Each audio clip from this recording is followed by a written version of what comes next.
High everyone, welcome to unique pathway academy. আশা করি তোমরা সকলেই ভালো আছো। আমি তোমাদের প্রতিশ্রুতি দিয়েছিলাম যে টেস্ট পেপার, মাধ্যমিকের টেস্ট পেপারের সমস্ত কিছু ধরে ধরে ধরে ধরে করাবো, যাতে তোমাদের টেস্ট পেপার রিলেটেড কোনো রকমের কোনো অসুবিধা না থাকে।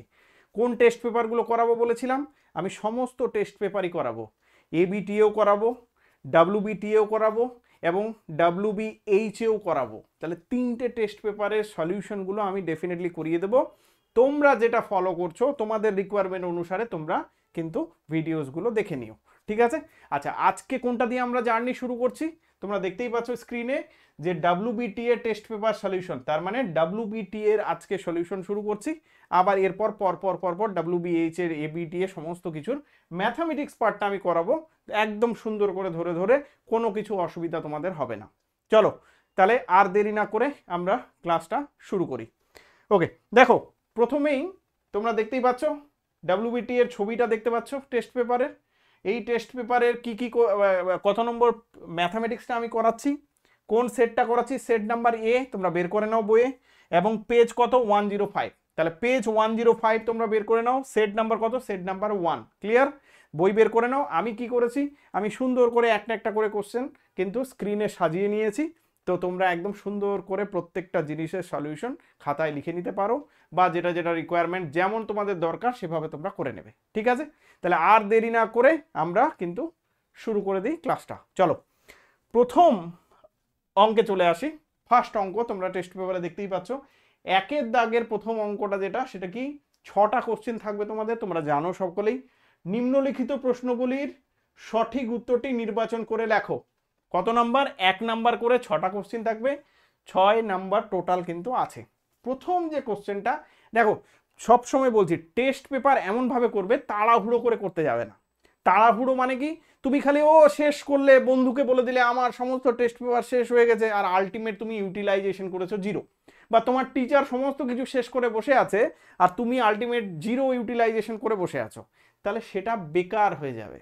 তার জন্য কি, তুমি 5টাও যদি পেপার বা 5টা যদি সেটও তুমি যদি সলভ করো ভালো করে, তাহলে তুমি না আইডিয়া পেয়ে যাবে সমস্ত কিছু। ওই জন্য ঠান্ডা মাথায়, ম্যাথামেটিক্স এমন একটা সাবজেক্ট, ঠান্ডা মাথায়, তাড়াহুড়ো করে নয়, তাড়াহুড়োর সাবজেক্ট ম্যাথামেটিক্স নয়।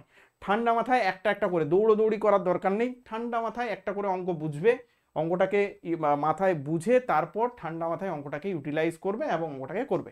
চলো দেখো প্রথম অঙ্কটা কিসের বলেছে, তাহলে প্রথম অঙ্ক বুঝতে হবে যে কোথা থেকে অঙ্কটা এসছে। দেখো কি বলছে, কোনো আসলের 5 বছরের সরল সুদ আসলের 1/4 অংশ হলে বার্ষিক সরল সুদের হার, অ্যান্সার দিয়ে দিয়েছে A B C R D, 4টা অ্যান্সার দিয়ে দিয়েছে।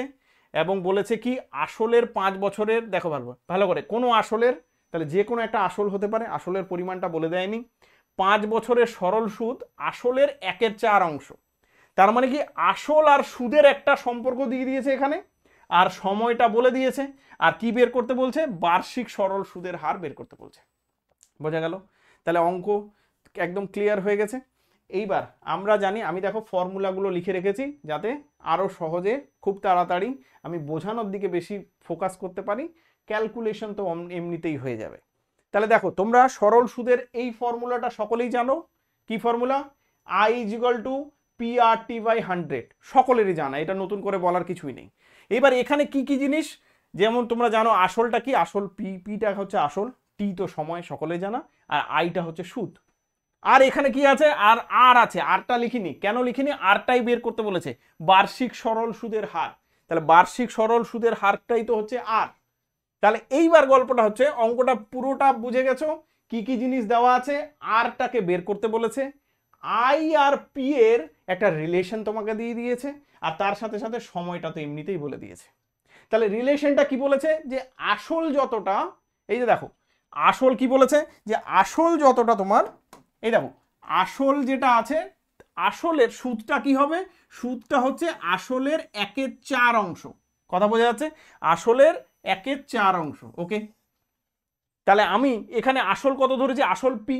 তোমরা এক কাজ করতে পারো, তোমরা এক্স আকারেও ধরতে পারো, ঠিক আছে, দরকার নেই এক্স আকার ধরার, আসল তো পি বলে দিয়েছে। তাহলে সুদটা কত, আইটা কত, আইটা আমরা 1/4 অংশ আসলে, তাহলে আসল হচ্ছে পি, তাহলে P/4 হয়ে যাবে। এতটুকু বুঝতে অসুবিধা কারো হওয়ার উচিত নয়, হ্যাঁ? তাহলে আইটা কি হয়ে গেল, সুদটা কত হয়ে গেল p/4, যতটা আসল নেবে তার 4/1 হচ্ছে সুদ। এইবার তাহলে আমরা সমস্ত কিছু, আর কিছু আমাদের রিকোয়ারমেন্ট নেই, সমস্ত কিছু হয়ে আছে। তাহলে এবার এক কাজ করি, আমরা মান বসাই। দেখো অঙ্কটাতে কিচ্ছু নেই, তাহলে মান বসাবো।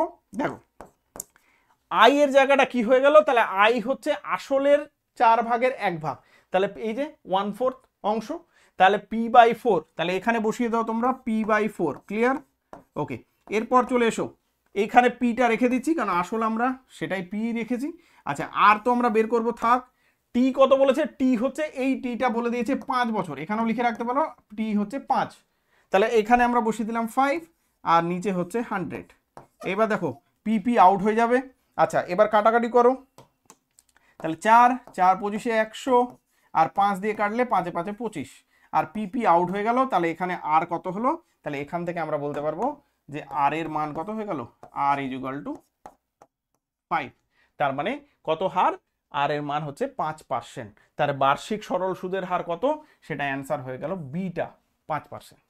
ঠিক আছে, অঙ্ক বুঝে করো প্রত্যেকটা। এই যে আই ইকুয়াল টু PRT/100, এটা দিয়ে অসংখ্য অঙ্ক দিতে পারে, বা পরীক্ষায় একটা অঙ্ক তোমার ধরা বাঁধা এই ফর্মুলা দিয়ে তোমার আসবে, কিন্তু জিনিসগুলো তুমি বুঝে নাও। ঠিক আছে, তাহলেই অঙ্ক দেখবে জলের মতো সহজ, আর কিচ্ছু নয়। ঠিক আছে, তাহলে এই অঙ্কটা আশা করছি কোনো অসুবিধা নেই, কি বলেছে সেটা বুঝবে। ক্লিয়ার? চলো এর পরের অঙ্কে চলে যাই আমরা।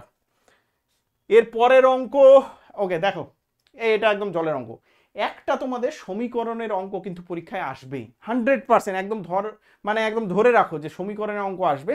আর সমীকরণের অঙ্ক এলে সকলেরই পারার কথা, না পারার কিছু নেই। ঠিক আছে, এই যে সমীকরণের অঙ্ক হয় এগুলোর কিছু টাইপ হয়, মানে কিছু টাইপের অঙ্ক দেখবে যে এই যে বীজ দিয়ে এখানে একটা অঙ্ক আছে, আরও কিছু আছে।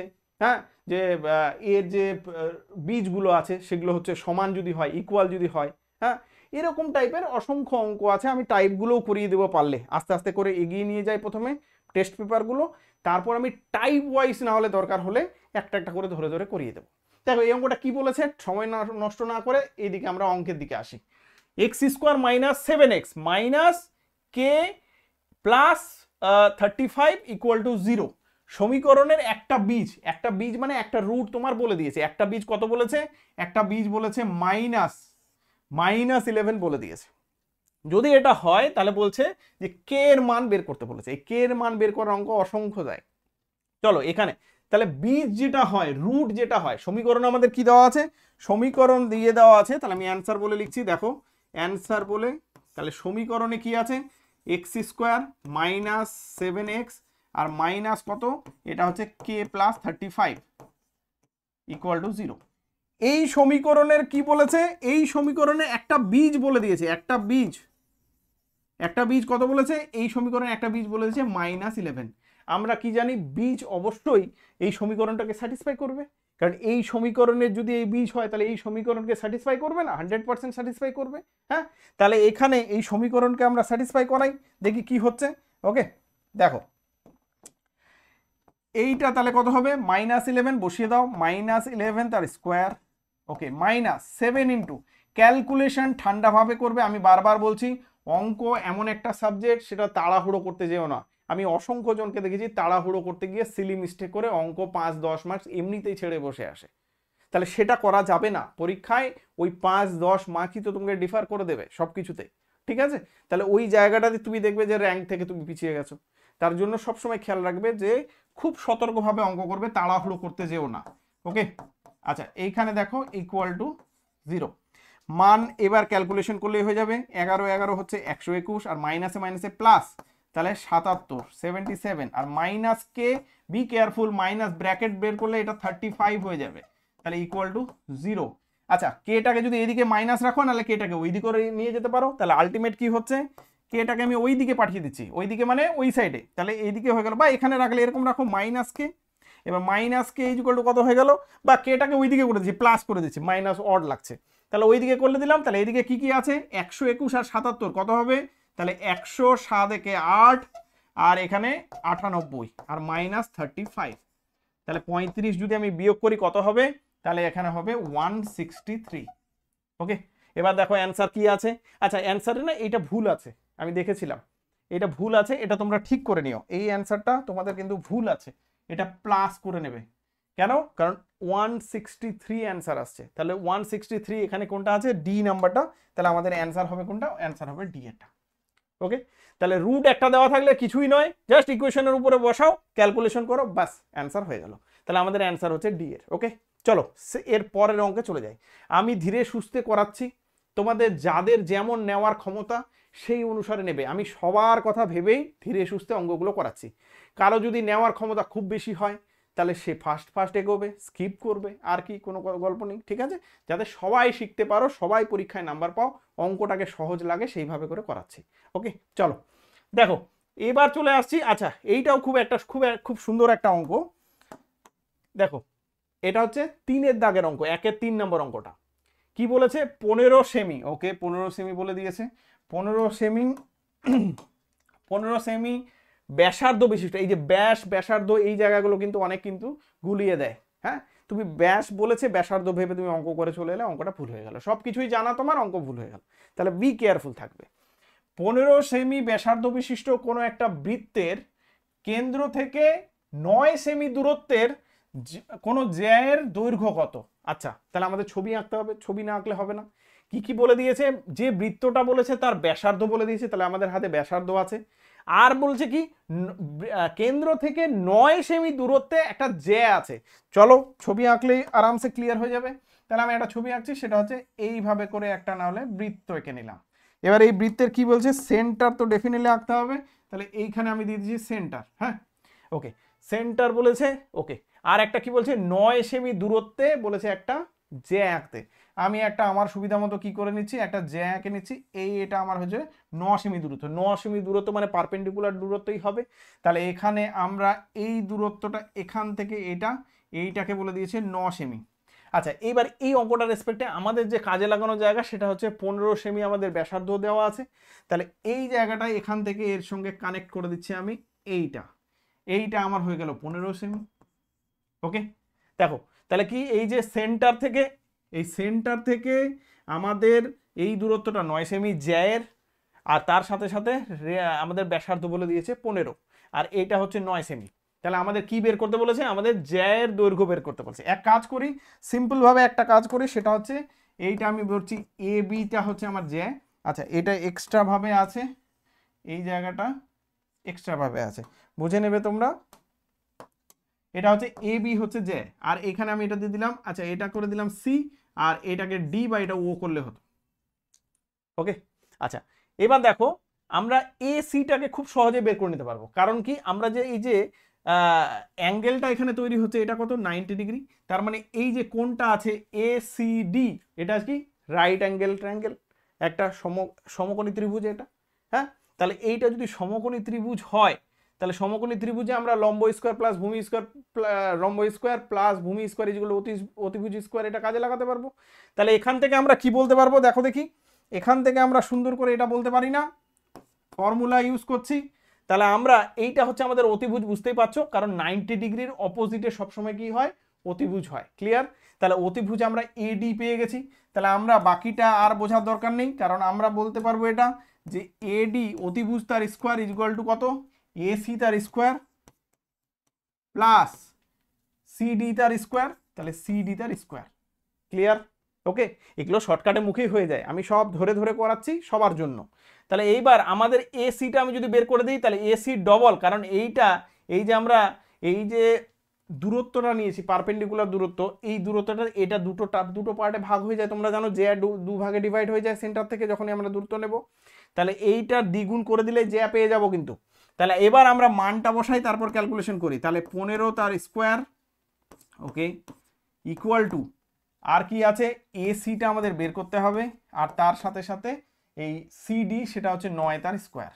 ওকে, তাহলে আমরা এবার এসির মানটা বের করি। এসি তার স্কোয়ার ইকুয়াল টু কত হবে, ইকুয়াল টু হচ্ছে 15 তার স্কোয়ার মাইনাস 9 তার স্কোয়ার। আচ্ছা, এখানে একটা ছোট ছোট জিনিস বলি, দেখো তোমরা এই 9-এর স্কোয়ার, এই 15 স্কোয়ারের মান বের করতে যেও না, বা 9-এর স্কোয়ারের মান বের করতে যেও না। দেখো এখানে 15 আর 9 এগুলো আমরা জানি, ক্যালকুলেশন সহজ, 225 আর 9 9 81, তো এটা আমরা সহজেই জানি। কিন্তু এখানে তোমাকে 23 দিয়ে দিল, এখানে 17 দিয়ে দিল, তারপর তুমি ওই ক্যালকুলেশন করতে গেলে না, ক্যালকুলেশন করবে না। তাহলে কোন ট্রিক অ্যাপ্লাই করবে তোমাকে বলে দিচ্ছি। দেখো এখান থেকে তুমি a plus B into A minus B করে দাও। তাহলে a plus B into A minus B মানে কি 15 প্লাস 9, আর এখানে কত 15 মাইনাস 9, কত সহজে হয়ে যাচ্ছে ক্যালকুলেশন। দেখো তাহলে 15 আর 9 এটা হয়ে গেল কত 24, আর এটা কত, এটা হচ্ছে 15 থেকে তাহলে 6 হয়ে গেল। তাহলে এইবার আমাদের এসির মান বের করতে দিয়েছে, তাহলে এসি ইকুয়াল টু কত হয়ে যাবে, that imply AC equal to root over.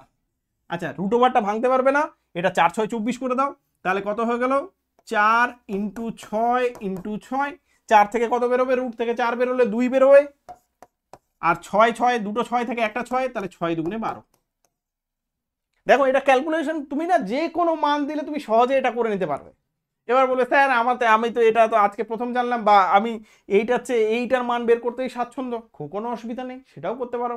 তাহলে সেটা করলে তুমি একদম ডিরেক্ট বসাও, তাহলে যেটা পছন্দ তোমার তুমি এটা, তাহলে 15 15 225, আর 9 9 81, তাহলে 81 থেকে 15 বার বিয়োগ করলে এটা কত হবে, 12 12 144, 144 হবে। দেখো 81 থেকে বিয়োগ করে 144 হবে। তাহলে তোমার যদি মনে হয় যে না স্যার আমি নর্মালি করবো, তাহলে 144 করো। এবার 144 রুট মানেই তো হচ্ছে এটা, রুট ওভার হবে 144 মানে এটা। তাহলে তুমি যেই ক্যালকুলেশনটা তোমার পছন্দ হবে সেই দিকেই তুমি যাও, কিন্তু আমি এই টেকনিকটা অ্যাপ্লাই করে দিলাম, এটাতে খাটনি কম। হ্যাঁ তুমি কত মান এর ধরে নাও 23 দিয়েছে, এবার তুমি 23 ইন্টু 23 করতে যাবে না, মুখস্থ করে রাখবে 23-এর নামতা, ঠিক আছে। আবার এখানে 17 দিয়েছে, 17 ইন্টু 17 মনে করে রাখবে, কিন্তু তুমি সহজেই এ plus B into A minus B দিয়ে সুন্দর করে বের করে নিতে পারবে। কথা বোঝা যাচ্ছে?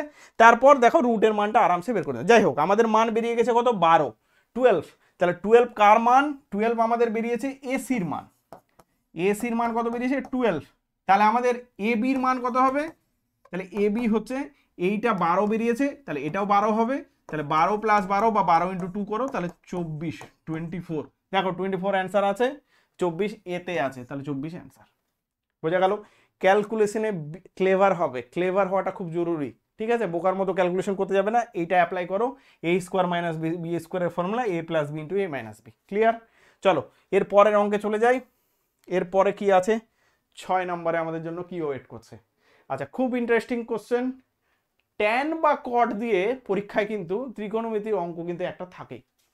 এবার তুমি যখন এই অঙ্কটা দেখলে তারপর মাথায় ভাবছো যে এটাকে বড় করে মানে কিভাবে করব, কি করব না করব, এই অঙ্কটা সব সময় একটা মাথায় কিন্তু খেয়াল রাখবে, অঙ্কটার মান কিন্তু নাম্বার হচ্ছে 1 নাম্বারের কোশ্চেন।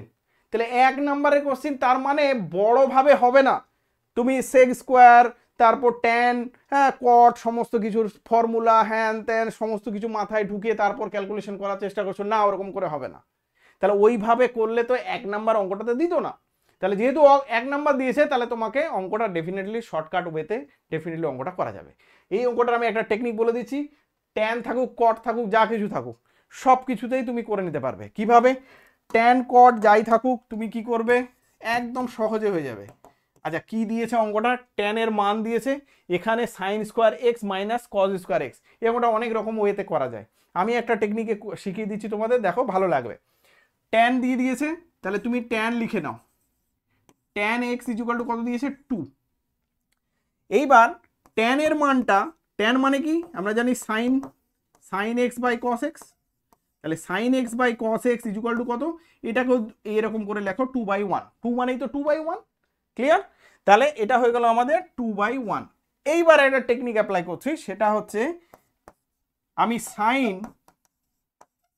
সাইন এক্স, আর এই দেখো এই 2টাকে এদিকে নিয়ে চলে আসছি, কোনাকুনি গুণ করে দিচ্ছি, কোনাকুনি জায়গা পরিবর্তন করেছি, 2টাকে নিচে নিয়ে চলে আসছি আর কসটাকে ওখানে নিয়ে চলে যাচ্ছে।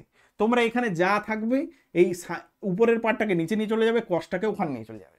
তাহলে এখানে আলটিমেট কি হবে, sin/2 ইকুয়াল টু কসটাকে উপরে নিয়ে চলেছি, তাহলে এখানে হয়ে যাবে কস, দেখো ভালো করে, তাহলে কস এক্স বাই হচ্ছে কত, কস এক্স বাই হচ্ছে 1।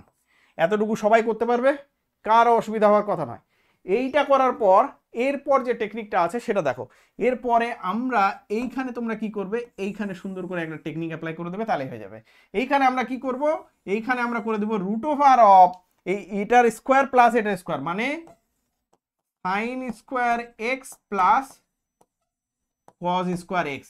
যেহেতু উপরেও সেম জিনিস করলাম, এই উপরে যে জিনিসটা করলাম নিচেও করতে হবে, একই জিনিস উপরে নিচে না করলে ইকুয়াল টুটা অকার করবে না। তাহলে ইকুয়াল টুর জন্য নিচে আমরা কি করব, একই কাজ করব। তাহলে একই কাজ মানে কি, এই দেখো সাইন স্কোয়ার করেছি, তাহলে উপরের পার্টটা স্কোয়ার করেছি, তাহলে নিচের পার্টটার স্কোয়ার হবে, তাহলে 2 এর স্কোয়ার হবে। ওকে, এখানে কসের স্কোয়ার করেছি, তাহলে এখানেও নিচেও 1, তাহলে নিচে কত আছে 1, তাহলে প্লাস দিয়েছি মিডিলে, তাহলে এখানে 1 এর তার স্কোয়ার হবে। আচ্ছা, sine square x plus cos square x এর মান কত 1, রুটের ভেতরে 1 এর ভ্যালু কত হয় 1ই হয়, তাহলে এইটা হয়ে গেল আমার কত, এটা হয়ে গেল আমার 1। আর নিচে কত আছে 2 এর স্কোয়ার মানে 4, আর এখানে 1, 1 এর স্কোয়ার মানে 1, তাহলে 4 একে 5, তাহলে এখানে হয়ে গেল √5। ক্লিয়ার? দেখো ভালো করে একদম দারুণভাবে শিখিয়ে দিচ্ছি, ট্যান থাকুক কট থাকুক সুন্দরভাবে করতে পারবে।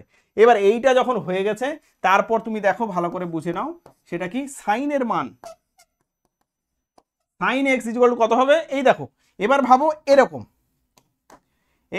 এইটা এগুলো দেখো প্রত্যেকটা ইকুয়াল টু আছে, এটা ইকুয়াল টু এটা, ইকুয়াল টু এটা, এটা ইকুয়াল টু এটা, তার মানে কি এরা সবাই সমান, তাই না? এটার সঙ্গে এটাকেও সমান বলতে পারি আমি, এটার সঙ্গে এটাও সমান বলতে পারি, এটার সঙ্গে একই জিনিস থেকেই তো ক্যালকুলেশন করে এসছে। তাহলে আমি এবার কি বলবো, যে sine x by 2 equal to কত, এইটা একবার ধরে নেব। তাহলে এইটার সঙ্গে এইটা ইকুয়াল টু যদি হয়, তাহলে কি ক্যালকুলেশন হবে দেখো দেখি, সাইনের মান কত আসবে, তাহলে সাইনের মান আসবে 2 বাই এই যে √5। ওকে, আবার আরেকবার তোমরা ভাবো কিভাবে, সেটা হচ্ছে এইটার সঙ্গে এইটাকে ভাবো। ওকে, দুটোই তো ইকুয়াল টু আছে, তাহলে এবার কসের মান কত হবে, তাহলে কসের মানও তোমরা দেখতে পাচ্ছ যে কসের মান হয়ে যাচ্ছে আমার কস এক্স ইকুয়াল টু কত, সেটা হচ্ছে 1টাকে উপরে নিয়ে যাও, তাহলে 1 বাই √5। একদম ক্যালকুলেশন, আমি বোঝাচ্ছি বলে টাইম লাগছে, এটা যখন তোমরা পরীক্ষায় অঙ্কটা করবে সেকেন্ডে হয়ে যাবে একদম, জাস্ট এইভাবে করবে সাইন বাই কস, বাস ফট করে হয়ে যাবে।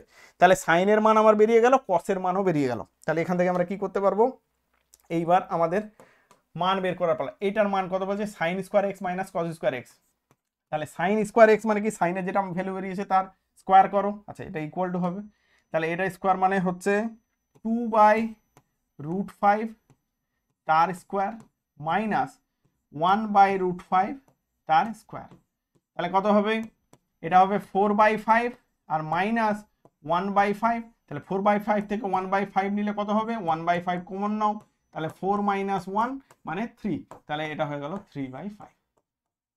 ক্লিয়ার? তাহলে 3/5 দেখো তোমাদের অ্যান্সার কোথায় আছে, 3/5 মানে 1 নাম্বারটা অ্যান্সার। দেখো এই টেকনিকটা ভালো লাগলো কিনা অবশ্যই কমেন্ট বক্সে জানাবে যে অঙ্কটা কেমন লাগলো। এই টেকনিকটা অ্যাপ্লাই করে করবে যখনই দেখবে ট্যান দিয়েছে, মানে সাইন বাই কস আকারে থাকলেই, বা কট দিলেও তোমরা কটটাকে ট্যান উল্টে দিলেই হয়ে যাবে, তো এরকম করে নেবে sine by something cos by something, তারপর তোমরা করে দেবে এইভাবে, এইভাবে করে অঙ্কটা করো, জলের মতো সহজ হবে এবং সহজেই করতে পারবে। আরও অনেক টেকনিকে করা যায়, লেন্দি প্রসেসে করতে যাবে না, এটা একটা শর্টকাট প্রসেস। আরেকটা অনেকে আমরা করি, সেটা হচ্ছে যে এই সাইন কস থেকে আমরা এটাকে ধরে নিই, ঠিক আছে? কেমন ধরে নিই, যেমন আমরা এটাকে সাইন বাই কস, তাহলে ওই যে লম্ব ভূমি আর অতিভুজের রেসপেক্টে আমরা যেভাবে করি, হ্যাঁ সেইভাবে ধরে লম্ব ভূমি ধরে নিলাম, অতিভুজটা বের করে নিলাম, তার মানে বের করার মাধ্যমে তারপর আবার সাইন আর কসের মানটা বের করে নিই। হ্যাঁ, সাইন মানে হচ্ছে লম্ব বাই অতিভুজ, আর কস মানে হচ্ছে ভূমি বাই অতিভুজ, তো তখন ওইভাবে করে মান বের করলেও তোমরা দেখবে এই মানটাই আসবে, তার থেকে বরং এই রকম করে করো সবচেয়ে বেস্ট হয়। ঠিক আছে, তোমাদের কাছে যদি অন্য কোনো টেকনিক থাকে বা অন্য নিয়মে তোমরা করেছো, তাহলে কমেন্ট বক্সে জানিও যে কোন নিয়মে তোমরা করেছিলে বা এই নিয়মটা তোমাদের ভালো লাগলো কিনা। ঠিক আছে, চলো নতুন অঙ্ক, এর পরের অঙ্কে আমরা চলে যাই। তাহলে দেখো 4 নম্বর, 1-এর 4 নম্বরটা আমাদের হলো, তার পরের অঙ্কে আমরা চলে যাচ্ছি। আচ্ছা, এটা একটা সহজ অঙ্ক, ইন্টারেস্টিং অঙ্ক।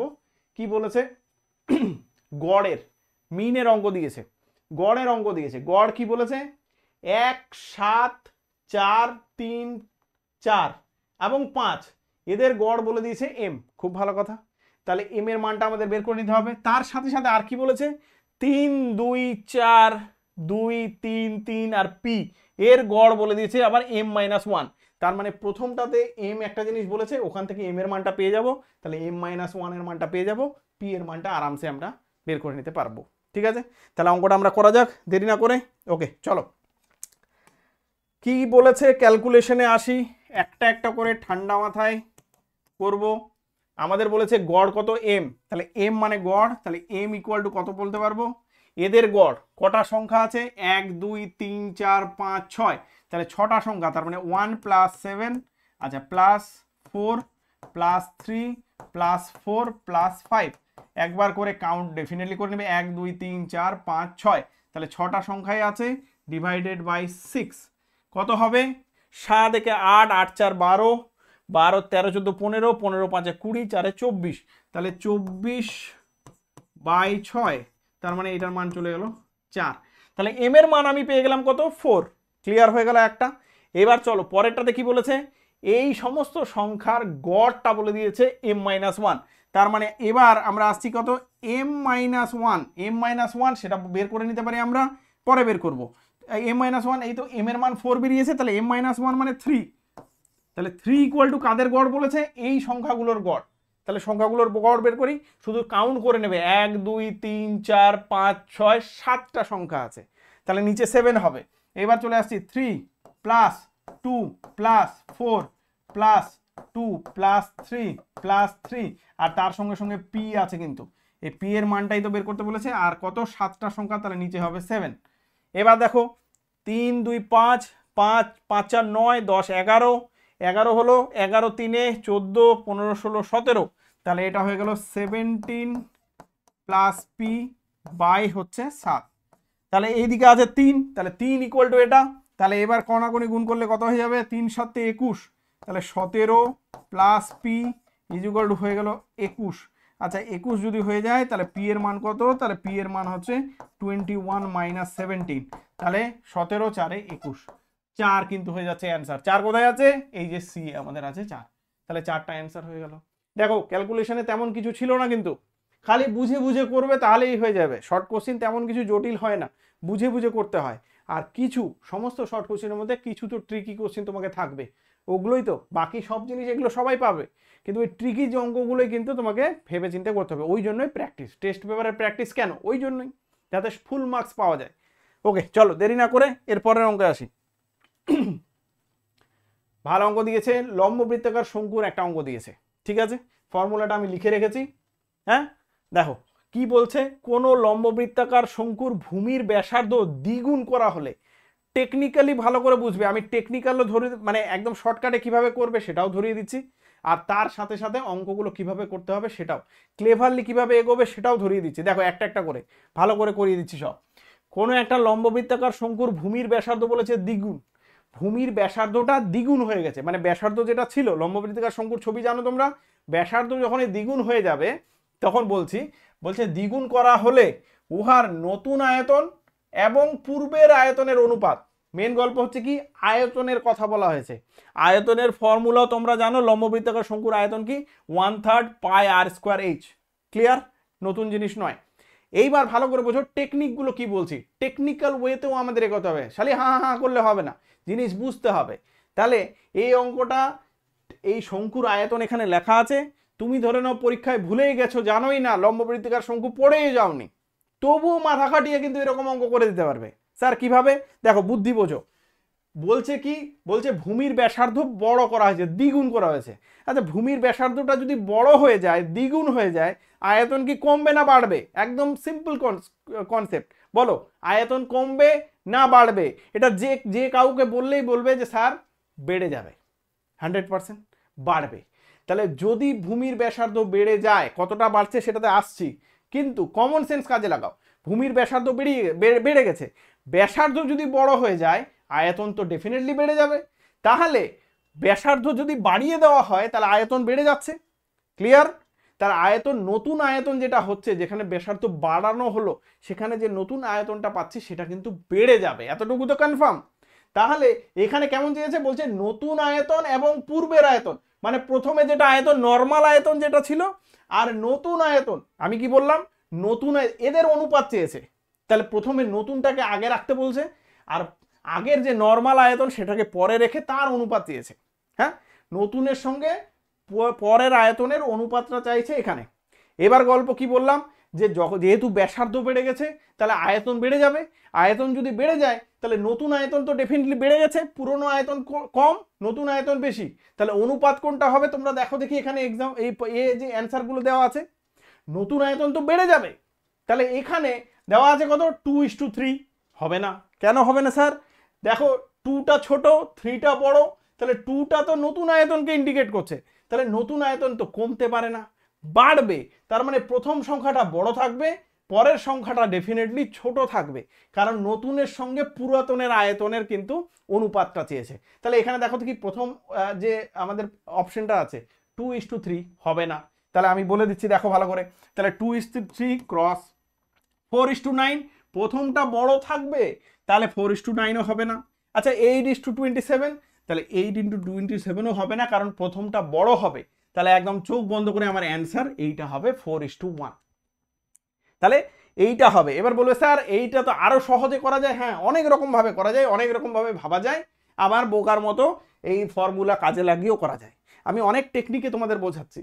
তাহলে এইখানে দেখো তোমরা একদম যে এতটুকুও জানো না লম্ববৃত্তাকার শঙ্কু কি, তার আয়তন তো দূরের কথা, চ্যাপ্টার বাদ দিয়ে চলে গেছো পরীক্ষায়, তবুও বলতে পারবে তুমি যে এইটা স্যার অ্যান্সার হবে, কারণ যখনই ব্যাসার্ধ বেড়ে যাবে আয়তনটা ডেফিনেটলি বেড়ে যাবে, নতুন আয়তনটা বড় হবে, তাহলে এইটা অ্যান্সার হবে। কারণ এখানে যিনি কোশ্চেন করেছেন উনি কিন্তু এতই সহজভাবে রেখেছেন, এখানে অপশন অন্যও দিতে পারতেন কিন্তু, বা অপশনগুলো উল্টেও দিতে পারতেন, সেটা না করে উনি এমনভাবে রেখেছেন যে প্রথম দিনটা হচ্ছেই না, কমন সেন্সেই হচ্ছে না।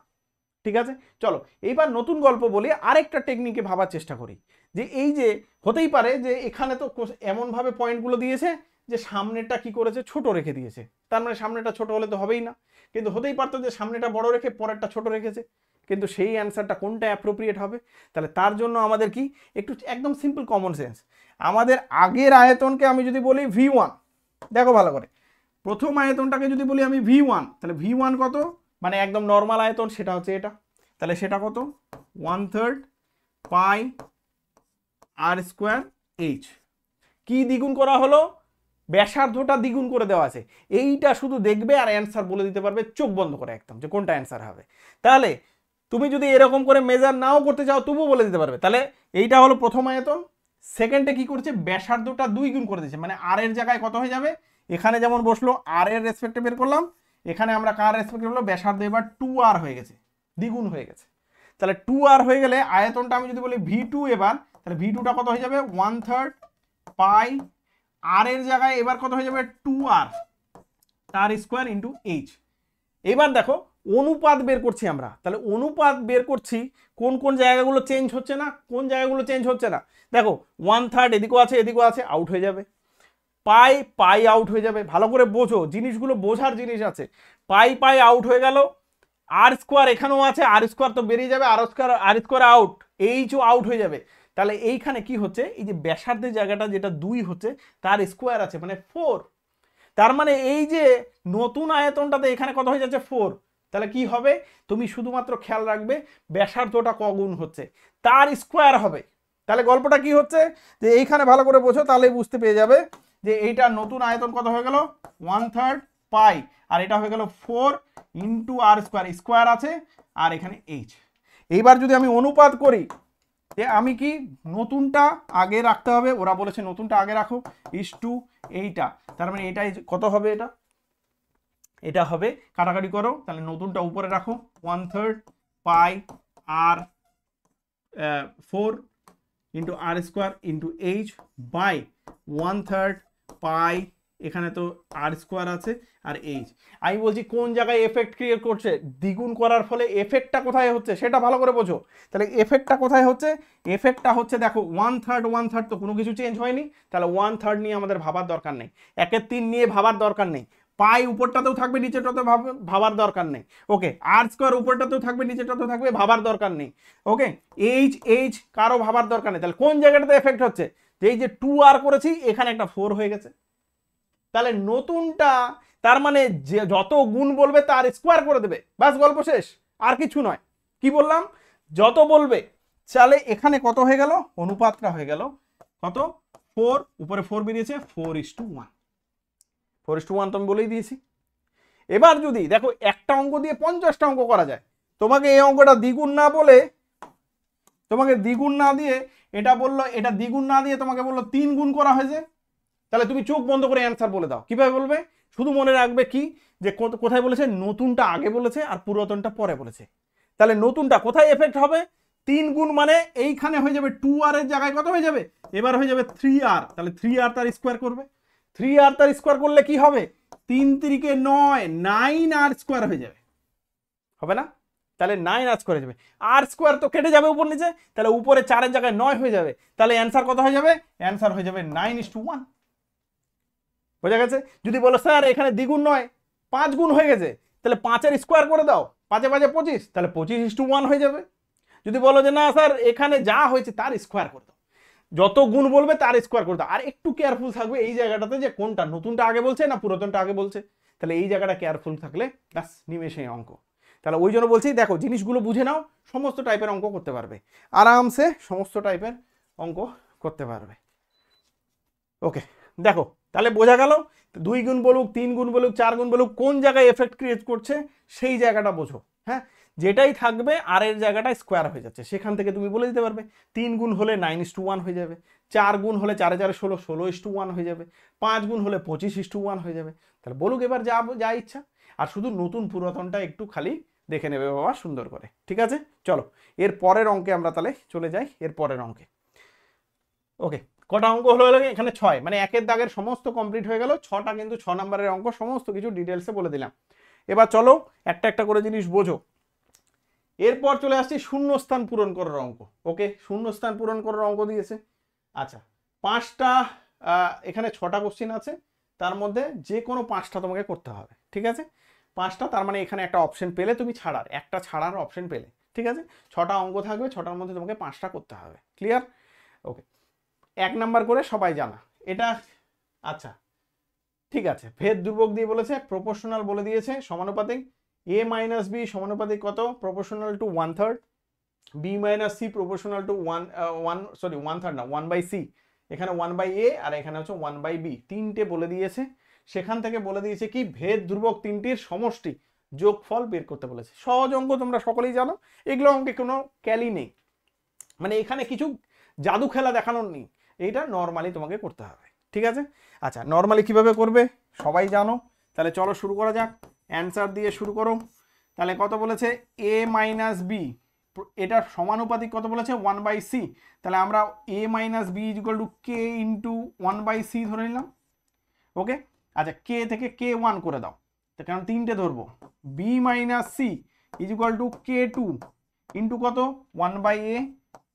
আচ্ছা আর কি, আর একটা হচ্ছে c minus a equal to k 3 ধরে নিলাম, ইকুয়াল টু কত? 1/b। ক্লিয়ার? তাহলে 1/b এরকম করে দেওয়া আছে, আমাদের বের করতে হবে k1 plus k2 plus k3। হ্যাঁ, ধ্রুবকগুলোর, ভেদ ধ্রুবকগুলোর হচ্ছে সমষ্টি আমাদের বের করতে দিয়েছে। ক্লিয়ার? তাহলে যেহেতু k1 plus k2 plus k3 বের করতে হবে, তাহলে এই যে c 1/c 1/a 1/b এগুলো রাখলে তো চলবে না, তাহলে এগুলোকে আমরা ওই দিকে পাঠিয়ে দিই। তাহলে ওই দিকে পাঠালে কি হবে? এখান থেকে ইমপ্লাই করবে k1 ইকুয়াল টু কত? ac minus bc. ওকে, এর পরেরটাতে k2 ইকুয়াল টু কত?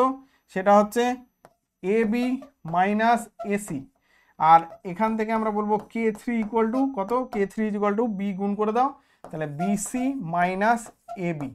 তাহলে এবার therefore k1 plus k2 plus k3 equal to যোগ করলে দেখো সব কেটে যাবে, এই বিসি আর মাইনাস বিসি আউট হয়ে গেল, সব যোগ করে দাও, এইদিকে লেফট সাইড যোগ করে দাও, রাইট সাইড যোগ করে দাও, BC minus BC out, AC minus AC out, AB minus AB out, তাহলে এটার অ্যান্সার কত হয়ে গেল? এটা 0। তাহলে এটার অ্যান্সার কত? সমষ্টি হচ্ছে 0। এগুলো সহজ অঙ্ক। আচ্ছা এখানে একটা জিনিস তোমাদের একটু বলতে পারি, যদি তোমাদের ভালো লাগে দেখো, সেটা হচ্ছে এই টেকনিকটাও একটু মাথায় রাখবে। দেখো এ বি আছে, কি মিসিং? সি, সিটাকে 1/c আকারে এদিকে থাকবে, এই যে প্রপোর্শনাল কেমন করেছে, এ বি আছে, এ মাইনাস বি আছে, এখানে 1/c। তারপরে বি মাইনাস সি, দেখো বি সি কে মিসিং, এ মিসিং, এখানে প্রপোর্শনাল টু 1/a আছে, সমানুপাতিক। আচ্ছা এখানে কি আছে? সি মাইনাস এ, এখানে কিন্তু এ বি মিসিং, বিটা এই দিকে আছে, তাহলে যেটা বাদ পড়ছে সেটা 1/, যদি প্রপোর্শনাল থাকে তাহলে সব সময় মাথায় রাখবে যে ধ্রুবক পদগুলির সমষ্টি সবসময় 0 হবে। কেন হচ্ছে সেটা বুঝতেই পারছো। তাহলে কি এই যে কোনাকুনি করলে যে টার্মগুলো আসবে সেগুলো ডেফিনেটলি একটা প্লাস একটা মাইনাস করে থাকবে, সেটা 0 হবে। তাহলে এইটা কিন্তু মাথায় রাখতে পারো, এটা দুটোর ক্ষেত্রে তাহলে সিম্পল ভাবে মনে রাখবে, মাথায় রাখবে, এইভাবে করলে তাহলে ধ্রুবক পদগুলির সমষ্টি হচ্ছে 0। তাহলে টেকনিকটা বলে দিলাম, এ বি সি দিয়ে না দিয়ে অন্য কিছু দিতে পারে, এক্স ওয়াই জেড দিয়ে দিতে পারে, হ্যাঁ অন্য কিছু দিয়ে দিতে পারে, তোমাদের সবসময় খেয়াল রাখবে যদি এরকম থাকে তাহলে তুমি ডিরেক্ট সমষ্টি 0 তোমার মাথায় চলে আসবে। ঠিক আছে, ক্লিয়ার? চলো এর পরের অঙ্কে যাই দেরি না করে। চলে আসলাম 2 দাগের অঙ্ক। আচ্ছা, এটা একটা ইন্টারেস্টিং অঙ্ক, এটা এমনি নর্মাল ক্যালকুলেশনের অঙ্ক। কি বলেছে, কোন যন্ত্রের বর্তমান মূল্য কত, 5,000 টাকা। ঠিক আছে, 5,000 টাকা যন্ত্রের মূল্য বলে দিয়েছে। তার সাথে সাথে উহার মূল্য হ্রাসের হার, আচ্ছা বার্ষিক 10% হলে, মূল্য হ্রাসের হার হচ্ছে বার্ষিক 10% হলে কত বছরে উহার মূল্য হবে এত টাকা। দেখো, হ্রাস হচ্ছে, কমছে, মূল্য কমছে, সমহার বৃদ্ধি আর হ্রাসের যে চ্যাপ্টারটা আছে সেখান থেকে এই অঙ্কটা দিয়েছে, তোমরা নিজেই বুঝতে পারছো। এইটা কি বলছে, যে এর মূল্যটা হ্রাস পাচ্ছে, কমছে। সেটা কেমন ভাবে হ্রাস পাচ্ছে, উহার মূল্য হ্রাসের হার বার্ষিক 10% যদি হয়, তাহলে কত বছর পর সেইটার মূল্য এত টাকা হয়ে যাবে।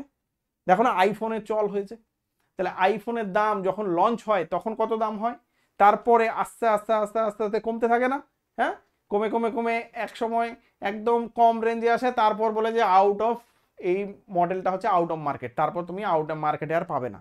তাহলে ওরা একটা রেঞ্জ পর্যন্ত আসে যে না, এত মূল্য পর্যন্ত আমরা চালাতে পারবো এই এই এই ডিভাইসটা বা এইটা, তারপরে আমাদের আউট অফ স্টক করে দেবো, যে তারপরে নয়, তারপর আমাদের নতুন আবার চলে আসবে। ঠিক আছে, তো এইটাও একই রকম 10% হারে কমাচ্ছে। তাহলে ওরাও একটা টেকনিকে, কিন্তু সমস্ত কোম্পানি এরকম টেকনিকে চলে, যেই টাইপের অঙ্ক কিন্তু এটা। তাহলে এখানে কোনো একটা যন্ত্র বলেছে, ঠিক আছে, যন্ত্র, আমরা ফর্মুলা জানি, কি ফর্মুলা ইউজ করি আমরা, যে এন বছর পর যন্ত্রটি, আচ্ছা যন্ত্রের কথা বলেছি, এখানে যন্ত্র লিখেছি, এন বছর পর যন্ত্রটির মূল্য হবে কত, তোমরা ফর্মুলা জানো, এটা হয় যে এন বছর পর যন্ত্রটির মূল্য কত হবে, এইটা। এবার আমাদের তো সবকিছু দেওয়া আছে, কত, এইটা মূল্য, তাহলে টোটাল এইটা ইকুয়াল টু এটা লিখতে পারবো। আর তার সাথে সাথে বলেছে যে উহার মূল্য হ্রাসের হার 10%, তাহলে আমাদের আরটাও বলে দিয়েছে কত, সেটাও বলে দিয়েছে। এন হচ্ছে বছর, তাহলে বছরটা আমাকে বের করতে হবে, কথা বোঝা যাচ্ছে, তাহলে বছরটা আমাকে বের করতে হবে। আর পি, বর্তমান মূল্য কত, সেটা পি পেয়ে যাচ্ছি। আর এইখানে বছর, এই এন বছর পর যন্ত্রটির মূল্য, তার মানে কমে যাওয়ার পর কত মূল্য হয়েছে, তাহলে এইটা ইকুয়াল টু আমরা লিখবো 3645। ক্লিয়ার হচ্ছে? দেখো একটা একটা করে লিখি, তারপর বুঝতে পারবে। তাহলে এখান থেকে আমরা কি ক্যালকুলেশন করব, আমাদের বলা হয়েছে এখান থেকে পি, মানে পি ইকুয়াল টু কত, পি ইকুয়াল টু হচ্ছে 5000, তাহলে 5000 ইন্টু 1 মাইনাস, আচ্ছা যদি বলো যে স্যার একবার এটাকে পুরোটাই লিখুন, তাহলে আমি লিখে দিচ্ছি, তারপরে বলছি। এটা কেমন দেওয়া আছে, পি উইদিন ব্র্যাকেটে 1 by r 1 minus r by 100 to the power n, এই এন এর মানটা আমাকে বের করতে হবে। এই যে এন বছর পর, কত বছর পর মানটা কত হয়েছে, মূল্যটা কত হয়েছে, এইটা, তাহলে এইটা ইকুয়াল টু তোমার বলে দিয়েছে কত, 3645। বুঝে নাও, 3645 বলে দিয়েছে। এইবার গল্পটা হচ্ছে পি এর মানটাও বলে দিয়েছে, যে বর্তমান মূল্য কত, 5000 টাকা। তাহলে পি এর মান দিয়ে দিয়েছে, আর এর মানও দেওয়া আছে, তাহলে পি কত, পি হচ্ছে 5000, আর কত, আর এর মান কত বলে দিয়েছে 10%, তাহলে আর এর মান হচ্ছে 10। এইবার আমাকে এখান থেকে বের করতে হবে এন এর মান। চলো দেখি কিভাবে বের করা যেতে পারে। তাহলে পি ইকুয়াল টু কত বলে দিয়েছে, পি হচ্ছে 5000, 5000 বসিয়ে দিই, 1 মাইনাস আর এর মান 10, তাহলে 10 বাই 100 থাকলো whole to the power n, আর এখানে হচ্ছে 3645 ক্যালকুলেশন করতে হবে আমাদের। এইবার চলো এর পরের লাইনে, আচ্ছা এইটার ক্যালকুলেশন করে নাও, এখানে একটা জিরো তো কেটে গেছে, তাহলে উপরে কত হয়ে যাবে, 10 মাইনাস 1 মানে 9, 9 বাই 10 তার পাওয়ার এন এইখানে। এইবার এই দিকে আসি, 3645, আর এখানে কত, 5000। আচ্ছা শেষে যেহেতু 5 আছে, তাহলে 5 দিয়ে কাটা যাবে, তাহলে 5 দিয়ে আমরা কেটে দেবো, তাহলে 5 দিয়ে কাটলে এইটা হয়ে যাবে কত, 5, এই সরি 5 বলছি, 1000, 1 হবে, 1000 হয়ে গেল। ওকে, আর উপরে কত, তাহলে উপরে হচ্ছে প্রথমে 5, 5 6, 5 7 35, ওকে 35 হলো 14, 7 দুগুণে 5 দুগুণে 10, আর 45 মানে 5 9 45। আচ্ছা 729, খুব সুন্দর ফিগার চলে এসছে। এইবার গল্প দেখো, এরকম টাইপের অঙ্ক এসছো, বলছো স্যার আমার দ্বারা তো এরকম বেরোবে না, বা আমার দ্বারা এই অঙ্কটা হবে না। না, এই অঙ্ক সহজেই হয়ে যাবে, তোমাকে কিছু মাথা কাটাতেই হবে না, কারণ সবসময় বলছি এর মার্কস কিন্তু 1 মার্কের। সো তোমাকে কিছু জটিল দেবে না ক্যালকুলেশন।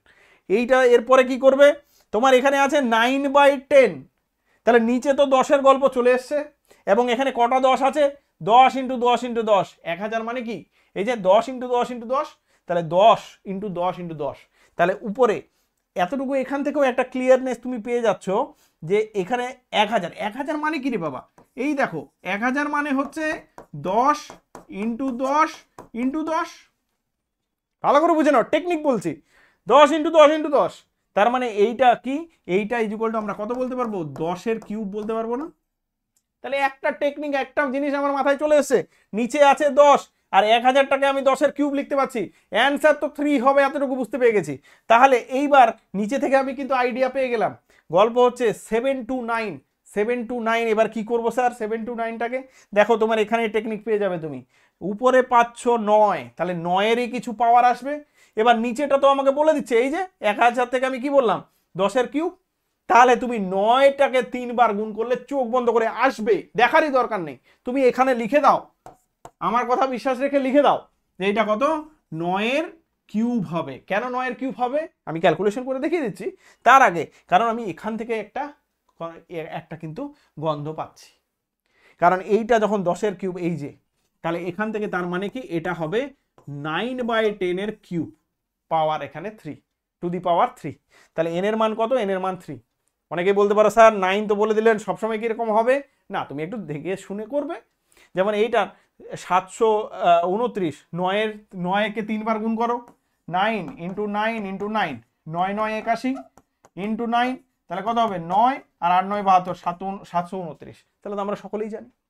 তাহলে আমি বুদ্ধিটা বের করতে বলছি, গাধার মতো এটাকে ভাঙতে যেও না, তাহলে তো পিছিয়ে গেলে, তোমার পরীক্ষায় তোমার টাইম চলে গেল, তোমাকে টেকনিক অ্যাপ্লাই করতে হবে। তাহলে কি টেকনিক বললাম, যে তুমি দেখতে পাচ্ছ নিচে 10 আছে, এখানে তাহলে 10-এর কিছু জিনিস থাকবেই 100%, তাহলে এখানে দেখতে পাচ্ছ যে কি এইটা আছে 10-এর কিউব, তাহলে উপরেও কিউব আসবে। আরেকটা জিনিস সেটা হচ্ছে উপরে 9 আছে, তাহলে তুমি কি করবে, এটাকে অন্য কিছু দিয়ে ভাঙতেই যাবে না, 9 দিয়েই ভাঙবে, তাহলে 9 দিয়ে ভাঙলেই তুমি দেখবে 81 পেয়ে গেছো, তার মানে বুঝতে পারছো যে 9 × 9 × 9 হচ্ছে তাহলে 9-এর কিউব বাই 10-এর কিউব, তাহলে 9/10, তাহলে n এর মান কত হলো, n এর মান হয়ে গেল হচ্ছে 3, তাহলে কত বছর, 3 বছর লাগবে, তাহলে 3 বছর পর এইটা এত টাকা দাম হয়ে যাবে, ঠিক আছে, 10% করে হ্রাস হচ্ছে মান।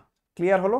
তাহলে দেখো ছোট্ট ছোট্ট টেকনিকগুলো বলে দিচ্ছি, তাড়াহুড়ো করে অঙ্ক করতে যেও না, একটা সেট করবে, একটা এবিটিএ বা যে কোনো টেস্ট পেপারের যে কোনো একটা সেট যখন করবে সেখান থেকে কিছু নিয়ে যাও, যারা একদমই অঙ্ক বোঝো না বা অঙ্ক কঠিন লাগে এরকম ধরে ধরে করো, আর যারা সব কিছু জানো বা সব একদম অঙ্ক তোমাদের ভালো লাগে তাদের তো একটু ফাস্ট ফরওয়ার্ড যেতেই পারো তোমরা, ঠিক আছে। চলো আচ্ছা, তাহলে ক্লিয়ার হলো এই ক্যালকুলেশনের গল্প, এবার চলে আসি পরের অঙ্কে।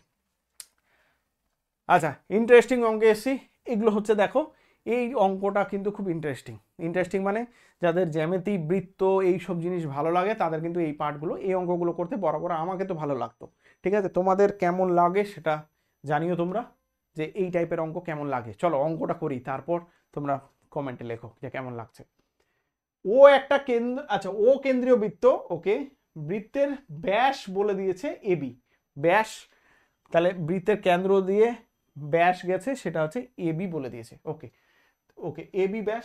এবার বলছে কি আমাদের, এইবার দুটো অ্যাঙ্গেল দিয়ে দিয়েছে, কোণ দিয়েছে, সেই কোণগুলো কি কি, একটা হচ্ছে এসিডি, এসিডি তার মানে এই কোণটা বের করতে বলছে, ওকে, তার সঙ্গে ডিইবি, ডিইবি এই কোণটা বের করতে বলেছে, তাহলে এই দুটো কোণের মান, কিন্তু এখানে মজার বিষয় আমাদের যদি এইটা দেখো, এটা চতুর্ভুজ নয় কিন্তু পঞ্চভুজ, 1 2 3 4 5, 5টা বাহু আছে, পঞ্চভুজ। চতুর্ভুজ হলে তো মজায় আরামসে বলে দিতে পারতাম, কারণ আমরা জানি যে বৃত্তস্থ চতুর্ভুজের বিপরীত কোণের সমষ্টি 180 ডিগ্রি, এটা আমরা জানি, ওকে, কিন্তু এখানে আনফরচুনেটলি চতুর্ভুজ নেই। এইবার চতুর্ভুজ নেই কিন্তু বৃত্তস্থ চতুর্ভুজ তো আমরা তৈরি করতে পারবো, কারণ আমাদের টার্গেট হবে বৃত্তস্থ চতুর্ভুজে যাওয়া, তাহলে আমাদের জিনিসটা সহজ হয়ে যাবে। আর একটা কি,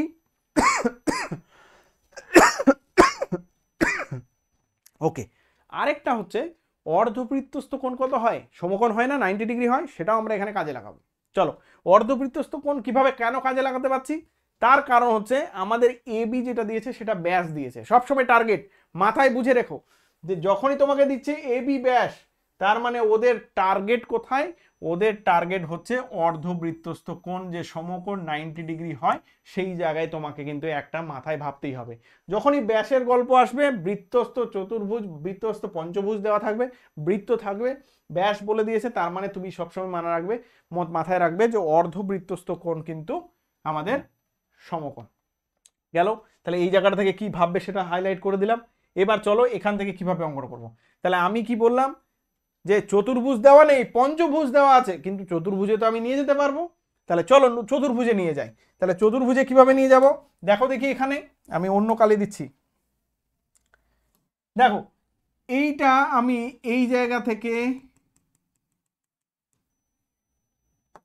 জুড়ে দিলাম, জাস্ট আমি একদম জুড়ে দিলেই ভালো হবে। দাঁড়াও জাস্ট আমি এইটা আমি কি করছি, এইটা আমি একবারে এইখানে, এইটা আমি এখানে একদম জুড়ে দিলাম। এই দেখো এইটা জুড়ে দেওয়াতে আমাদের লাভ কি হলো? এইটা জুড়ে দেওয়াতে আমাদের লাভ হলো, দেখো উপরে একটা চতুর্ভুজ আমার তৈরি হয়ে গেছে। ভালো কথা। তাহলে এই যে চতুর্ভুজটা উপরে, কোন চতুর্ভুজটার কথা বলছি? এ সি ডি ই, এই চতুর্ভুজ, এটাও কিন্তু বৃত্তস্থ চতুর্ভুজ। দেখো বৃত্তের ভেতরে একটা চতুর্ভুজ তৈরি হয়েছে। তাহলে বৃত্তস্থ চতুর্ভুজ যদি হয়, তাহলে এই কোণটা আর এর বিপরীত কোণ কোনটা? এইটা কিন্তু, হ্যাঁ, এই যে সি কোণটা আর ই কোণটার কিন্তু অর্ধেক, এই উপরের পার্টটা, এইটা তো বৃত্তস্থ কোণ, হ্যাঁ, এই সরি চতুর্ভুজের বিপরীত বিপরীত দুটো কোণ। তাহলে বিপরীত কোণগুলোর সমষ্টি কত হবে? বিপরীত কোণগুলোর সমষ্টি হয়ে যাচ্ছে আমাদের 180 ডিগ্রি। তাহলে এই 180 ডিগ্রির মধ্যে কি কি আছে যদি বলো যে স্যার লিখে দিন, তাহলে আমাদের সি কোণটা আছে, সি কোণ নিয়ে অসুবিধা নেই, এই সি কোণটা, আর এইটার অর্ধেক, এটার অর্ধেক মানে হচ্ছে কোণটা কোনটা? ডি ই এ কোণ, এইটা হচ্ছে 180 ডিগ্রি। তাহলে এই দুটোর মান 180 ডিগ্রি। আর দেখো দেখি আমি এমন ভাবে টেকনিক্যালি করেছি যে এখানে দেখো অর্ধবৃত্তস্থ কোণ একটা চলে এসেছে। কিভাবে? এই যে এটা এ বি ব্যাস, আর এই যে ই পয়েন্টে এই যে দাড়িটা আমি টানলাম, যুক্ত করে দিলাম, এই কোণটা কত হবে? এই কোণটা আমার 90 ডিগ্রি। তাহলে এই দিকেরটা 90, আর এই পার্টটা তো অলরেডি এর সঙ্গে ঢুকে গেছে 180-তে। তাহলে এই দিকের পার্টটা মানে এই পার্টটা কোনটা? এই কোণটা কোনটা? এই কোণটা হচ্ছে এ ই বি। তাহলে এ ই, জাস্ট মিনিট, এ ই আর এটা হচ্ছে বি, এই কোণটা কত? এটা 90 ডিগ্রি। তাহলে কি কি টেকনিক অ্যাপ্লাই করলাম? বারবার বলছি, যখনই ব্যাস দেওয়া থাকবে তোমার চিন্তা ভাবনায় কিন্তু এটা রাখতেই হবে যে ব্যাস থেকে তোমার হচ্ছে অর্ধবৃত্তস্থ কোণ কিন্তু সমকোণের কনসেপ্ট কিন্তু তোমাকে ভাবতে হবে।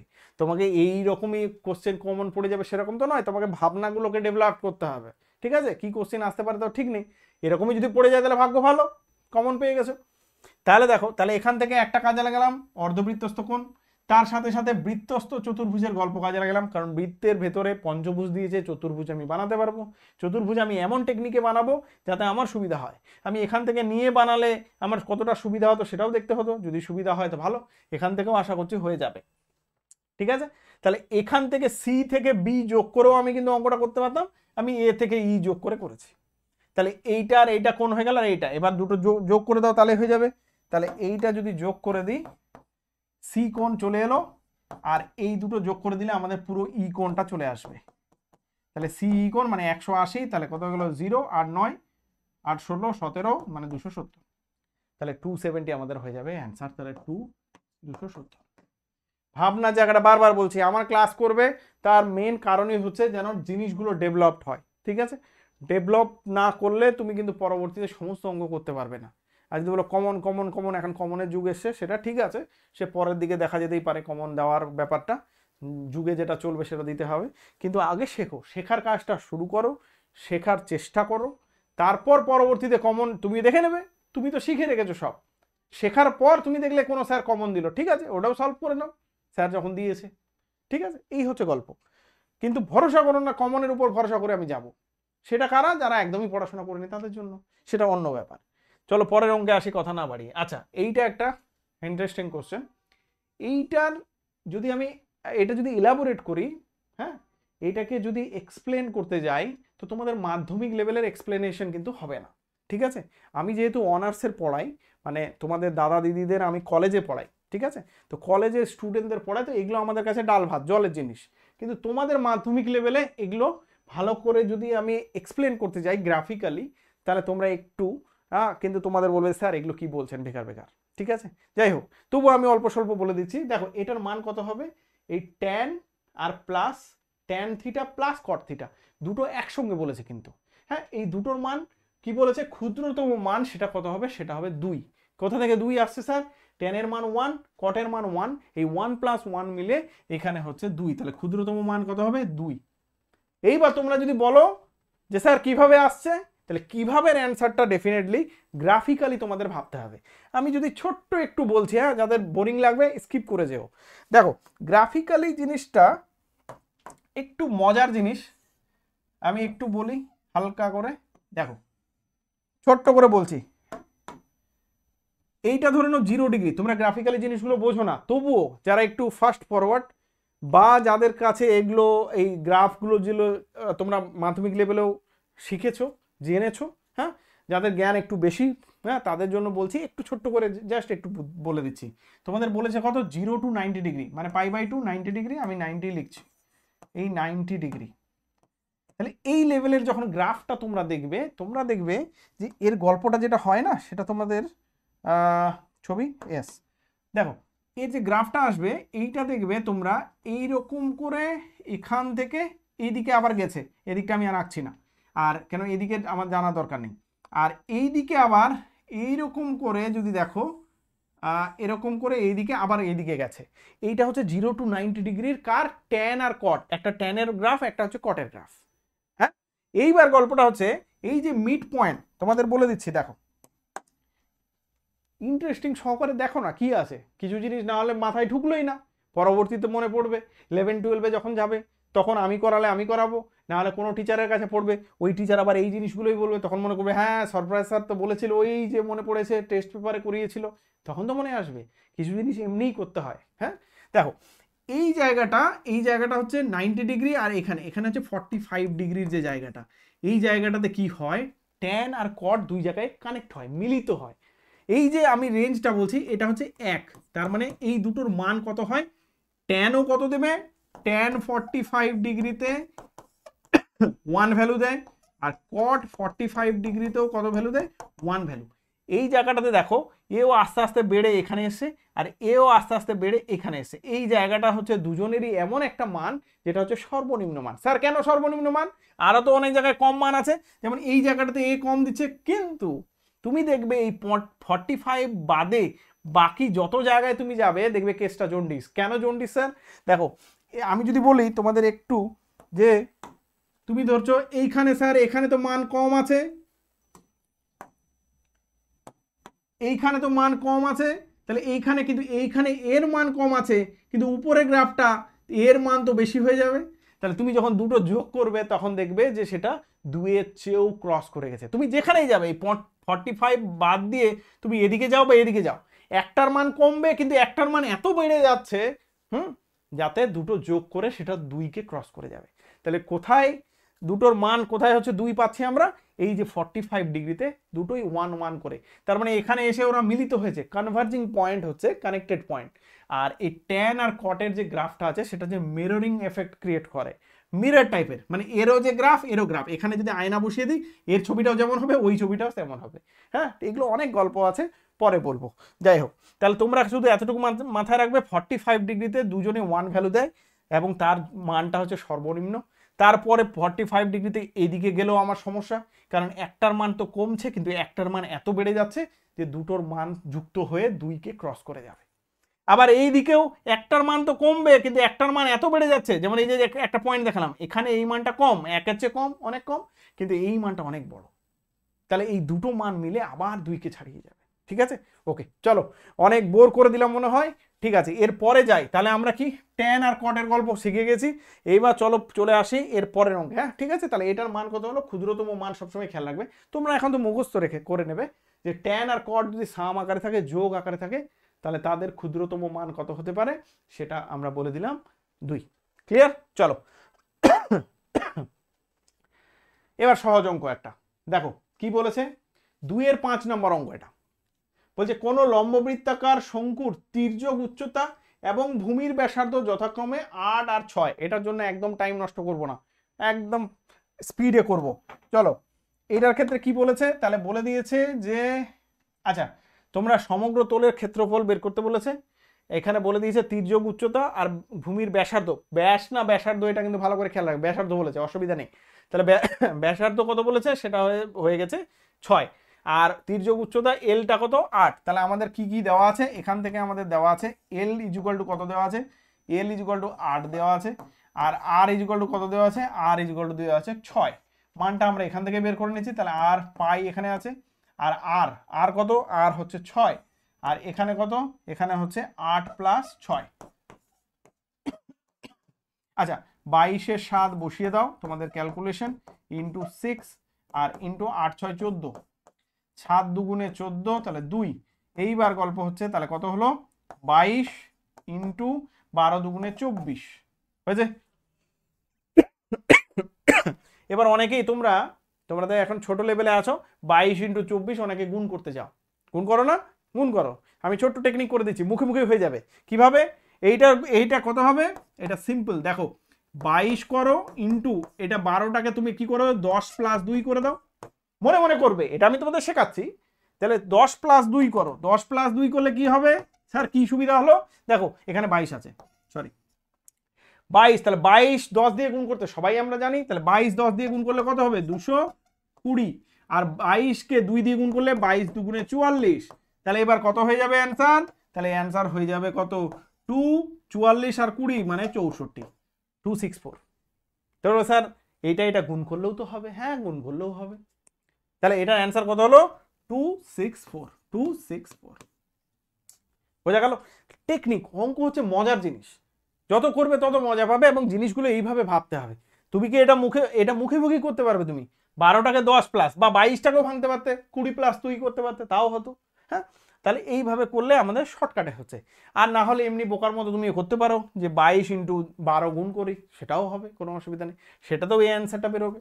ঠিক আছে, বড় রাস্তা দিয়ে, লং রুটের রাস্তা দিয়েও বাড়িতে পৌঁছানো যাবে, শর্ট রুটের রাস্তা দিয়েও বাড়িতে পৌঁছে যাবে। তো যেটাতে এবার শর্ট রুটের রাস্তায় তো আমরা চয়েস করি, তাহলে এইটাকে তুমি কিন্তু মনে মনে ভেবে করতে পারো। ঠিক আছে, আর না হলে গুণ করে দিও, ব্যাস গল্প শেষ। ঠিক আছে, চলো তাহলে এটা হয়ে গেল। এরপরে চলে আসছি আমরা 2-এর 6 নম্বর অঙ্ক। এটাও সহজ অঙ্ক। হ্যাঁ, তাহলে এটার ক্যালকুলেশন আমরা করি। কি বলেছে, যৌগিক গড় দিয়ে দিয়েছে 6। আচ্ছা যৌগিক গড় যদি 6 দিয়ে দেয়, তাহলে কিভাবে ক্যালকুলেশন করব, যৌগিক গড়ের মান দিয়ে দিয়েছে, পি এর মান বের করতে বলেছে। আচ্ছা যৌগিক গড় যদি বের করতে হয়, ফর্মুলা জানা আছে যৌগিক গড়ের, যৌগিক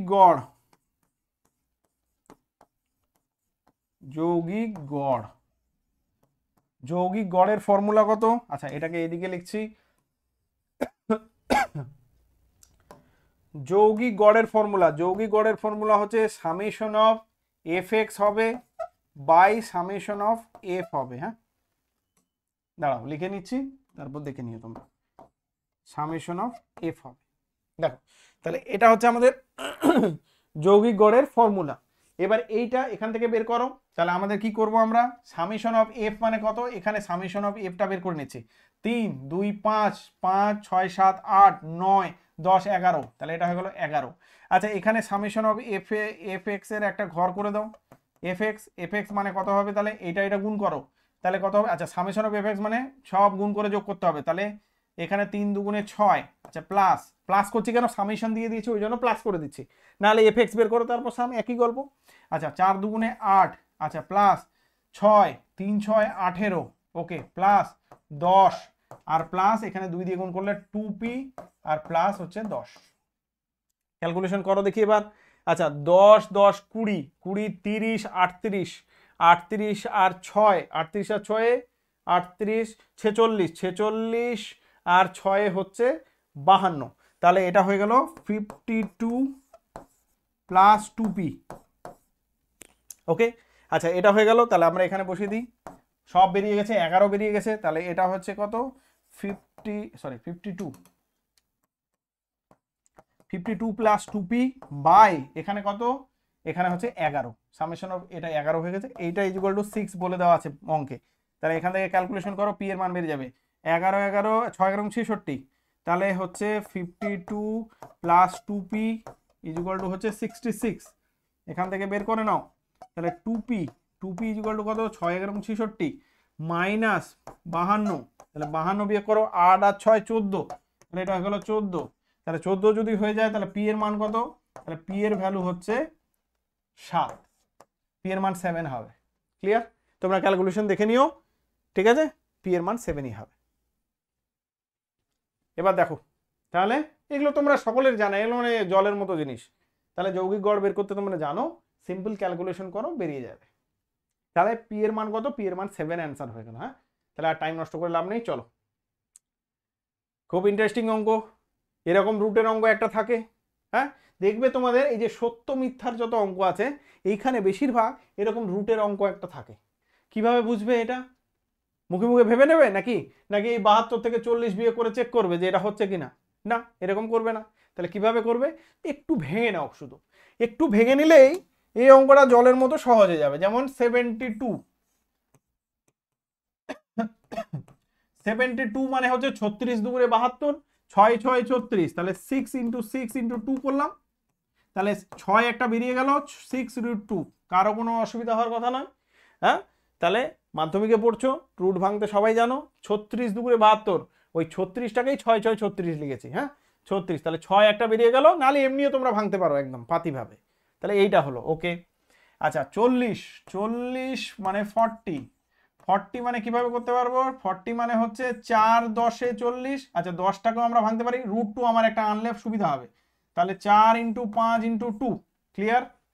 তাহলে 4 4 5 20, 20 দুগুণে 40। আচ্ছা, 4 থেকে কত বেরোবে? 4 থেকে 2 বেরোবে, তাহলে 2 বের করে দিই। আচ্ছা, এবার √5 আর √2 আলাদা করে লিখি একটু। √5 একটা রেখে দিলাম, আর একটা √2 লিখে দিলাম। কেন লিখছি স্যার আলাদা করে? কারণ আছে। √10 না লিখে এরকম লিখলাম, কারণ আমি একটা মেলাতে চাইছি, নাহলে কিভাবে বুঝবো যে এটা এটা বিয়োগ করে এটা হবে? আর একটা কি আছে, 32 32, 16 দুগুণে 32, 16টাকে ভাঙলে 4 এ 4 এ 16, তাহলে 4 × 4 × 2, ক্লিয়ার হলো? 4 এ 4 এ 16, 16 দুগুণে 32, তাহলে এটা হয়ে গেল কত? এটা হয়ে গেল 4 × √2। এইবারে তো মজার গল্প হয়ে গেছে। তুমি সিম্পল মান বসাও, তাহলে বুঝতে পারবে। আচ্ছা, 72 ইন্টু এটা কত হচ্ছে? 72 মাইনাস 40, এটা দেখো দেখি এটার মান কত হচ্ছে? এটার মান হচ্ছে 6√2, আর মাইনাস 40টাকে কত লিখতে পারছি? 2 × √5, হ্যাঁ, ইন্টু √2। এইবার এটার ক্যালকুলেশন যদি করি তাহলে কি হচ্ছে? √2 কমন নিয়ে নাও, তাহলে √2 কমন নিলে কত হবে? 6 মাইনাস 2√5, তাহলে 6 মাইনাস √5 × √2, দেখো এখান থেকে বুঝতে পারবে। আর এখানে 32, √32 মানে কত? 32 মানে 4 × √2। বাবা, বোঝা গেছে এটা হবে না। কিভাবে বলতে পারছি এটা হবে না? দেখো ভালো করে, 4 থেকে এই 6 থেকে 2 বিয়োগ করলে 4 হতো, এটা তো 32 √2 মানে 32 √2, 32 √2 মানে 4 × √2। 32 এর রুট মানে কত? 4 × √2। কিন্তু এটা বিয়োগ করে দেখো, এখানে তো √2 মিলে গেছে, তাহলে এই পার্টটা তো 4 হলে এর সঙ্গে মিলে যাবে, কিন্তু এটা তো 4 হচ্ছে না। কেন 4 হচ্ছে না স্যার? দেখো, 6 এর সঙ্গে 2 বিয়োগ করলে 4 আসতো, কিন্তু এখানে তো আছে 2 × √2, মানে 2 এর চেয়ে বেশি কিছু আছে। তাহলে 2 এর চেয়ে বেশি কিছু যদি আমি 6 এর সঙ্গে বিয়োগ করি তাহলে 4 আসতে পারে না, তাহলে 4 আসবে না। বোঝা গেল? দেখো কেমন কি করলাম, সিমিলার জায়গাটা নিয়ে গেলাম, √2, তারপরে তুমি বুঝে যাবে সবকিছু। জাদু তোমার হাতে তখন। হ্যাঁ, জাদু খেলা তুমি দেখাবে। তাহলে জাস্ট একটু ভেঙে নেবে, দেখবে কোনো কিছুর একটা সিমিলারিটিস রেখেছে, √2 সিমিলারিটিস রেখেছে, বা √3 কিছু একটা রেখেছে, তারপর শুধু মান বসাও। এটা হচ্ছে 4√2, √32 মানে হচ্ছে 4√2, আর এখানে আমরা যে একটু কমন নিয়ে দেখলাম, √2 মিলে গেছে, 4 হওয়ার কথা ছিল এটা, কিন্তু 6 থেকে 2 বিয়োগ করলে কত হবে? 4 আসবে। কিন্তু এখানে 2 এর চেয়ে বেশি জিনিস আছে, 2 × √5, √5 এর তো একটা মান আছে, তাহলে মান তার সঙ্গে 2 গুণ করলে অবশ্যই এটা 2 এর চেয়ে বড় সংখ্যা। তাহলে 2 এর সঙ্গে 2 এর চেয়ে বড় সংখ্যাকে 6 দিয়ে বিয়োগ করলে 4 জীবনে আসবে না। So it is not equal হবে না। তাহলে এইটা গেল, ক্লিয়ার হলো আশা করছি। চলো এরপরে, তাহলে এটা ক্লিয়ার। ওকে, চলে আসি এরপরের অঙ্কে। আচ্ছা, এটা একদম সহজ অঙ্ক। কি বলছে? বার্ষিক 8% হারে সরল সুদে কোনো আসল 12.5 বছরে দ্বিগুণ হবে। আচ্ছা, বলছে যে কোনো একটা আসল 12.5 বছরে দ্বিগুণ হবে। তাহলে আমাদের চেক করতে হবে কত পার্সেন্ট সুদের হারে, 8% সুদের, মানে 8% সুদের হারে তুমি যদি কোনো একটা কোনো টাকা যদি বসাও, দাও ব্যাংকে দাও বা যেখানেই দাও, তাহলে কত বছর লাগবে, 12.5 বছর লাগবে সেটা দ্বিগুণ হতে। তাহলে আমাদের কাছে কি আছে, ওই যে আমাদের ফর্মুলা যেটা আছে সেটাই, যে I = PRT/100। এইটা কত, এটা হচ্ছে আমাদের সুদ, আর এখানে আর তো জানো সুদের হার, টি হচ্ছে সময়, আর পি হচ্ছে আসল। এইবার আমরা কি করব, আমরা এই দেখো সুদের হার, তার মানে এই যে 8% দেওয়া আছে, এটা কি দেওয়া আছে, এটা আছে আর, খুবই ভালো কথা। আচ্ছা বছর সময় দিয়ে দেওয়া আছে, এটা দিয়ে দেওয়া আছে তোমার টি, খুব ভালো কথা। এইবার হচ্ছে কি, তুমি কত টাকা দিয়েছো ব্যাংকে, টাকাটা ম্যাটার করে না, তুমি যত টাকাই দিতে পারো, সেটা বলছে যে 8% সরল সুদের হারে তার 12.5 বছরে ডবল হবে। তাহলে আমি ধরে নিলাম যে আমি কত টাকা দিয়েছি, আমি পি টাকা দিয়েছি, আমার আসল টাকা কত, এত। তাহলে বলছে ডবল হবে, ভালো করে বোঝো যে আমি ব্যাংকে 10,000 টাকা দিলাম 8% সুদের হারে, যদি দ্বিগুণ হয়ে যায় তাহলে কত হবে, আরো 10,000 টাকা হয়ে যাবে, তার মানে 20,000 টাকা হয়ে যাবে, তাই না? তাহলে আমি যদি পি টাকা, 10,000 টাকাটাই ভাবো, 10,000 টাকা যদি পি টাকা হয়, তাহলে ভালো করে বোঝো, তাহলে 10 বছরে দ্বিগুণ হবে। দ্বিগুণ মানে কি, দ্বিগুণ মানে হচ্ছে সুদটা কত হয়ে যাবে, সুদটাও সেম হবে। 10,000 টাকা বসালাম, 10,000 টাকা আমি ব্যাংকে দিলাম, 10,000 টাকা সুদ হলে তো 10,000 প্লাস 20,000 হবে, তাই না, দ্বিগুণ হবে। তার মানে আমি যদি দেখিয়ে দিতে পারি যে আর এর মান 8% আর টি এর মান 12% বসিয়ে আমি যদি দেখিয়ে দিতে পারি আই সুদটা যদি পি বেরিয়ে যায়, ব্যাস অঙ্ক মিলে গেল, তাহলে আমি বলবো যে না এটা ট্রু। আর যদি না বেরোয় তাহলে ফলস। তাহলে আমি এখানে বসিয়ে চেক করলে হয়ে যাবে, পিটা তো পি থাকবে। এইবার আর কত বলেছে, 8%, তাহলে আর = 8 বসাও। আচ্ছা টি কত বলেছে, 12.5, 12.5 মানে হচ্ছে 12 দুগুণে 24, 25/2, খুব ভালো কথা। তাহলে এখানে হচ্ছে 25/2। আচ্ছা আর একটা নিচে আছে একটা 100 ছিল, তাহলে 100টাও বসিয়ে দাও, ক্যালকুলেশন করো। এবার ক্যালকুলেশন কত, এই তো 2 দিয়ে কাটো, 4 দুগুণে 8, খুব ভালো কথা, 25, 4 25 100, এই 4 কেটে গেল, তাহলে কত বেরোলো, সুদটা বেরিয়ে গেল পি। তাহলে আমার একদম ঠিক আছে। আমি 10,000 টাকা দিয়েছিলাম, আমার সুদ আবার 10,000 টাকা চলে এলো। আমি পি টাকা রেখেছিলাম, আমার সুদ ফের পি টাকা চলে এলো। তাহলে পি প্লাস পি মানে সুদ আর আসল মিলে দ্বিগুণ হয়ে গেল না, তাহলে দ্বিগুণ হয়ে গেল, তাহলে ঠিক আছে একদম। তাহলে এটা ট্রু, এটা তাহলে ট্রু হবে, তাহলে এটা ট্রু। ক্লিয়ার? দেখো একদম সিম্পল জিনিস, এটা কিছু ছিল না, কিন্তু তেমন কিছু জটিল জিনিস ছিল না। তাহলে ক্লিয়ার হচ্ছে? ওকে চলো এরপরে চলে আসি। আচ্ছা 3-এর দাগের অঙ্ক, এটাও খুব ইন্টারেস্টিং অঙ্ক। দেখো 3-এর দাগেরটা বলছে পাশের চিত্রে, আমি ছবিটা এঁকে রেখেছি, পাশের চিত্রে CBD = 70 ডিগ্রি। আচ্ছা এইখানে পাশের চিত্রটা কেমন আছে বলে দিয়েছে, একটা এরকম ছবি দিয়েছে যেখানে বলে দিয়েছে CBD। আচ্ছা তার মানে CBD মানে এটা 70 ডিগ্রি বলেছে। ওকে এইবার আমাকে দেখতে হবে যে এটা রাইট না রং। তার মানে এইটা আমার কত, 110 ডিগ্রি বলছে। ভালো করে বোঝো, এটা 120 ডিগ্রি। এই চিত্রটা রাইট না রং সেটা জানতে চাইছে। এখানে কিন্তু অনেক জিনিস আছে, দেখো ভালো করে। এটা যদি 70, এটা টোটাল 180, তাহলে এইটাও হয়ে গেল আমার 110, তাহলে এটা কত, 110। ক্লিয়ার হলো? এবার গল্পটা হচ্ছে, অনেকে ভাবতে পারো স্যার এখানে তো বৃত্তস্থ চতুর্ভুজ, না বৃত্তস্থ চতুর্ভুজ নেই। বৃত্তস্থ চতুর্ভুজের কি, এই যে একটা দুটো তিনটে তো জায়গা ঠিক নিয়ে নিয়েছে, কিন্তু এইটা তো সেন্টারে আছে, তাহলে বৃত্তস্থ চতুর্ভুজ দিয়ে ভাবা যাবে না। তাহলে এইখানে আমরা কি করব, আমাদের কি বলেছে, কোনটা চেক করতে বলেছে, এই যে এটা 110, এটা 70 বলে দিয়েছে আমাকে, এইটা 110, এটা ঠিক আছে না ভুল আছে। তাহলে এইবার একটা মজার বিষয় বলি, তাহলে তোমরা অঙ্কটা ভালো করে বুঝতে পারবে। ধরে নাও আমি একটা বৃত্ত আঁকছি, এই যে একটা বৃত্ত আঁকছি, ছবিটা আগে বোঝো তারপর বলছি। এই বৃত্তে দেখো, এই বৃত্তে আমি বললাম এরকম, এখানে কেন্দ্র আছে, কেন্দ্র থেকে আমি একটা অ্যাঙ্গেল ড্র করলাম, যে কোণটা নিয়েছি এতটুকু যে নিয়েছি, হ্যাঁ ঠিক আছে। তাহলে এই কেন্দ্র থেকে এইটা, আর এখান থেকে আবার আমি বৃত্তে একটা ছবি আঁকছি, সরি বৃত্তচাপ, এটা কেন্দ্র নয়, এই জ্যা নয়, বৃত্তচাপ নিয়েছি। এইখান থেকে একটা দেখো দেখি, এই যে কোণটা, এই কোণটা আর এই কোণটা তোমরা জানো, একটা হচ্ছে বৃত্তস্থ কোণ, নামগুলো মনে রাখা দরকার। কেন্দ্রে যেটা তৈরি হয় সেটা কেন্দ্রস্থ কোণ, আর বৃত্তের উপরে যেটা তৈরি হচ্ছে একই এতে কিন্তু দুটোই তৈরি হবে, না হলে হবে না। কিন্তু এই বৃত্তচাপটা একই জায়গায়, এতটুকু জায়গাটা সেম থাকবে, না হলে হবে না। তাহলে যদি হয় তাহলে আমরা কি জানি, এটা হচ্ছে কেন্দ্রস্থ কোণ আর বৃত্তস্থ কোণ। কেন্দ্রস্থ কোণ আর বৃত্তস্থ কোণের মধ্যে সম্পর্ক কি? দেখো কেন্দ্রের কোণটা দেখতেই পাচ্ছ বড়, আর বৃত্তস্থ কোণটা ছোট, তাহলে কেন্দ্রস্থ কোণটা বৃত্তস্থ কোণের দ্বিগুণ হয়। ঠিক আছে, তাহলে বৃত্তে যেটা কোণ হবে তার দ্বিগুণ হয় কেন্দ্রস্থ কোণ। এবার তোমরা ভাবছো যে স্যার এইটা তো বুঝলাম, এটা তো আমরা জানি বৃত্তস্থ কোণ আর কেন্দ্রস্থ কোণের মধ্যে রিলেশন, এখানে কোথায় পাবো? ঠিকই কথা, এখানে স্যার কোথায় পাবো? এবার এখানে আমি দেখাচ্ছি তো কোথায় পাবে, তোমায় বলছি। দেখো ছবিটা না ওরা টেকনিক্যালি এমনভাবে দিয়েছে যাতে তুমি ভাবতে কিন্তু পারবে না বা বুঝতে পারছো না যে কিভাবে হবে। দেখো ভালো করে, এই যে এই পার্টটার রেসপেক্টে এই পুরোটা আছে, এই পুরোটার রেসপেক্টে, মানে এই ছবিটা দেখলে তোমরা বুঝতে পারছো। এবার এই ছবিটা যদি আমি একটু চেঞ্জ করি, ভালো করে দেখবে, এখানে আমি ছবিটাতে যাচ্ছি, আমি যদি একটু চেঞ্জ করে ছবিটাকে কেমন করি, এইটার ক্ষেত্রে এই পার্টটাকে একটু ঘুরিয়ে দিয়ে আস্তে আস্তে বাড়াতে আছি, এই যে এই দুটো পয়েন্ট, তাহলে ভালো করে বুঝবে। এই পয়েন্টটা আর এই পয়েন্টটা আমি বলছি না আস্তে আস্তে করে সরাবো, তাহলে খুব ভালো কথা। তাহলে সরিয়ে সরিয়ে আস্তে আস্তে আস্তে আস্তে করে বড় করে নিয়ে যাচ্ছে, আমি এরকম জায়গায় নিয়ে চলে গেলাম আর এরকম জায়গায় নিয়ে চলে গেলাম। তাহলে এরকম জায়গায় যদি নিয়ে যায় তাহলে কেমন হবে ছবিটা?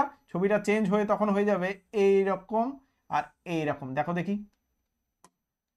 এইরকম আর এরকম, তখনও কিন্তু এটা কেন্দ্রস্থ কোণ আর এটা কিন্তু বৃত্তস্থ কোণ, বৃত্তস্থ কোণ আর কেন্দ্রস্থ কোণ, এখানেও একই গল্প। এবার দেখো তাহলে আস্তে আস্তে ছবিটাকে একটু আলাদাভাবে মেজার করো, তাহলে বুঝতে পারবে। এইখানে গল্পটা আসি, সব কিছু মুছে দিয়ে, আচ্ছা এইটা যদি না বুঝতে পারো আরও আসছি, এখানে আসছি, এই ছবিটা থেকে সব কিছু ভুলে গিয়ে আমি করছি কি, আমি করছি এখান থেকে, এইটা হচ্ছে কেন্দ্র, এই কেন্দ্র থেকে এখানে আর একটা ড্র হয়েছে এখানে, এটা হচ্ছে এ, এটা হচ্ছে সি, তাহলে এইটা একটা কোণ, আর আরেকটা কোণ কোথায়, এইটার আন্ডারে এইখানে বি, এই বি কোণটা, এই কোণটা কিন্তু কেন্দ্রে তৈরি হচ্ছে, আর এই কোণটা কোথায় তৈরি হচ্ছে, এই কোণটা কিন্তু বৃত্তে তৈরি হচ্ছে। স্যার এই ছবিটা তো উল্টো মনে হচ্ছে, হ্যাঁ এই ছবিটাকে ঘুরিয়ে দাও, বা এক কাজ করি, তোমরা শুধু একটা কাজ করো, তাহলে তোমাদের সব কিছু ক্লিয়ার হয়ে যাবে। বাবা এ পয়েন্টটাকে সরিয়ে একটু তোমাদের বোঝার জন্য তোমরা এ পয়েন্টটাকে সরিয়ে এখানে নিয়ে এসো তো, আচ্ছা সি পয়েন্টটাকে সরিয়ে এখানে নিয়ে এসো তো, তাহলে কি হবে? এইবার দেখো দেখি, এই যে এইটা, এবার দেখতে পাচ্ছ এইটার রেসপেক্টে এটা কেন্দ্রস্থ কোণ, আর এইখান থেকে সরিয়ে এবার এইটা, তাহলে এটা হচ্ছে বৃত্তস্থ কোণ। তার মানে ছবিটা না উল্টে আছে, তাহলে এইটাকে বা একটু ঘুরিয়ে দিলে ছবিটা বুঝতে পারছো আশা করছি।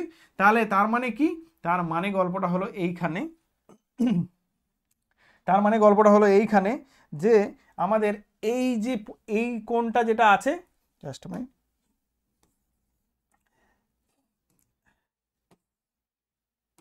তার মানে গল্পটা হচ্ছে আমাদের কাছে এইখানে যে কোণটা তৈরি হচ্ছে এটা হচ্ছে কেন্দ্রস্থ কোণ আর এটা হচ্ছে বৃত্তস্থ কোণ। রিলেশন কি? রিলেশন হচ্ছে এই কোণটা যেটা হবে তার অর্ধেক হবে এটা। এবার দেখো বাবা, এইখানে 110 আছে, টোটাল 360 ডিগ্রি, 360 ডিগ্রি থেকে 110 বাদ দাও, 360 থেকে 360 ডিগ্রি থেকে 110 বাদ দাও, তাহলে কত হবে? 250। তাহলে এইটার মান কত? 250। তাহলে এইটা হচ্ছে বৃত্তস্থ কোণ, এটা হচ্ছে কেন্দ্রস্থ কোণ, ওই যে 250টা। বাট এদের মধ্যে রিলেশন কি? বৃত্তস্থ কোণ আর কেন্দ্রস্থ কোণ, আইদার এটার অর্ধেক করে এখানে আসবে আর নাহলে এটার ডবল হবে। তাহলে 110-এর ডবল যদি হয় তাহলে কত হবে? 220 হওয়ার কথা, টেকনিক্যালি 220 বা 250 আছে, দ্যাট ইজ রং। তাহলে এখানে যেটা দেওয়া আছে সেটা হচ্ছে রং। ক্লিয়ার হলো? আশা করছি বোঝাতে পেরেছি। ছবিটাকে একটু ভাবো, তাহলেই তুমি নিজে বুঝতে পেরে যাবে কিন্তু এই জায়গাটা। হ্যাঁ, তাহলে মেন কনসেপ্টটা কোথায় টিকে আছে? পুরো কেন্দ্রস্থ কোণ আর বৃত্তস্থ কোণে। ঠিক আছে, ক্লিয়ার হলো? চলো এর পরের অঙ্কে যাই। না বুঝতে পারলে বলবে আমাকে।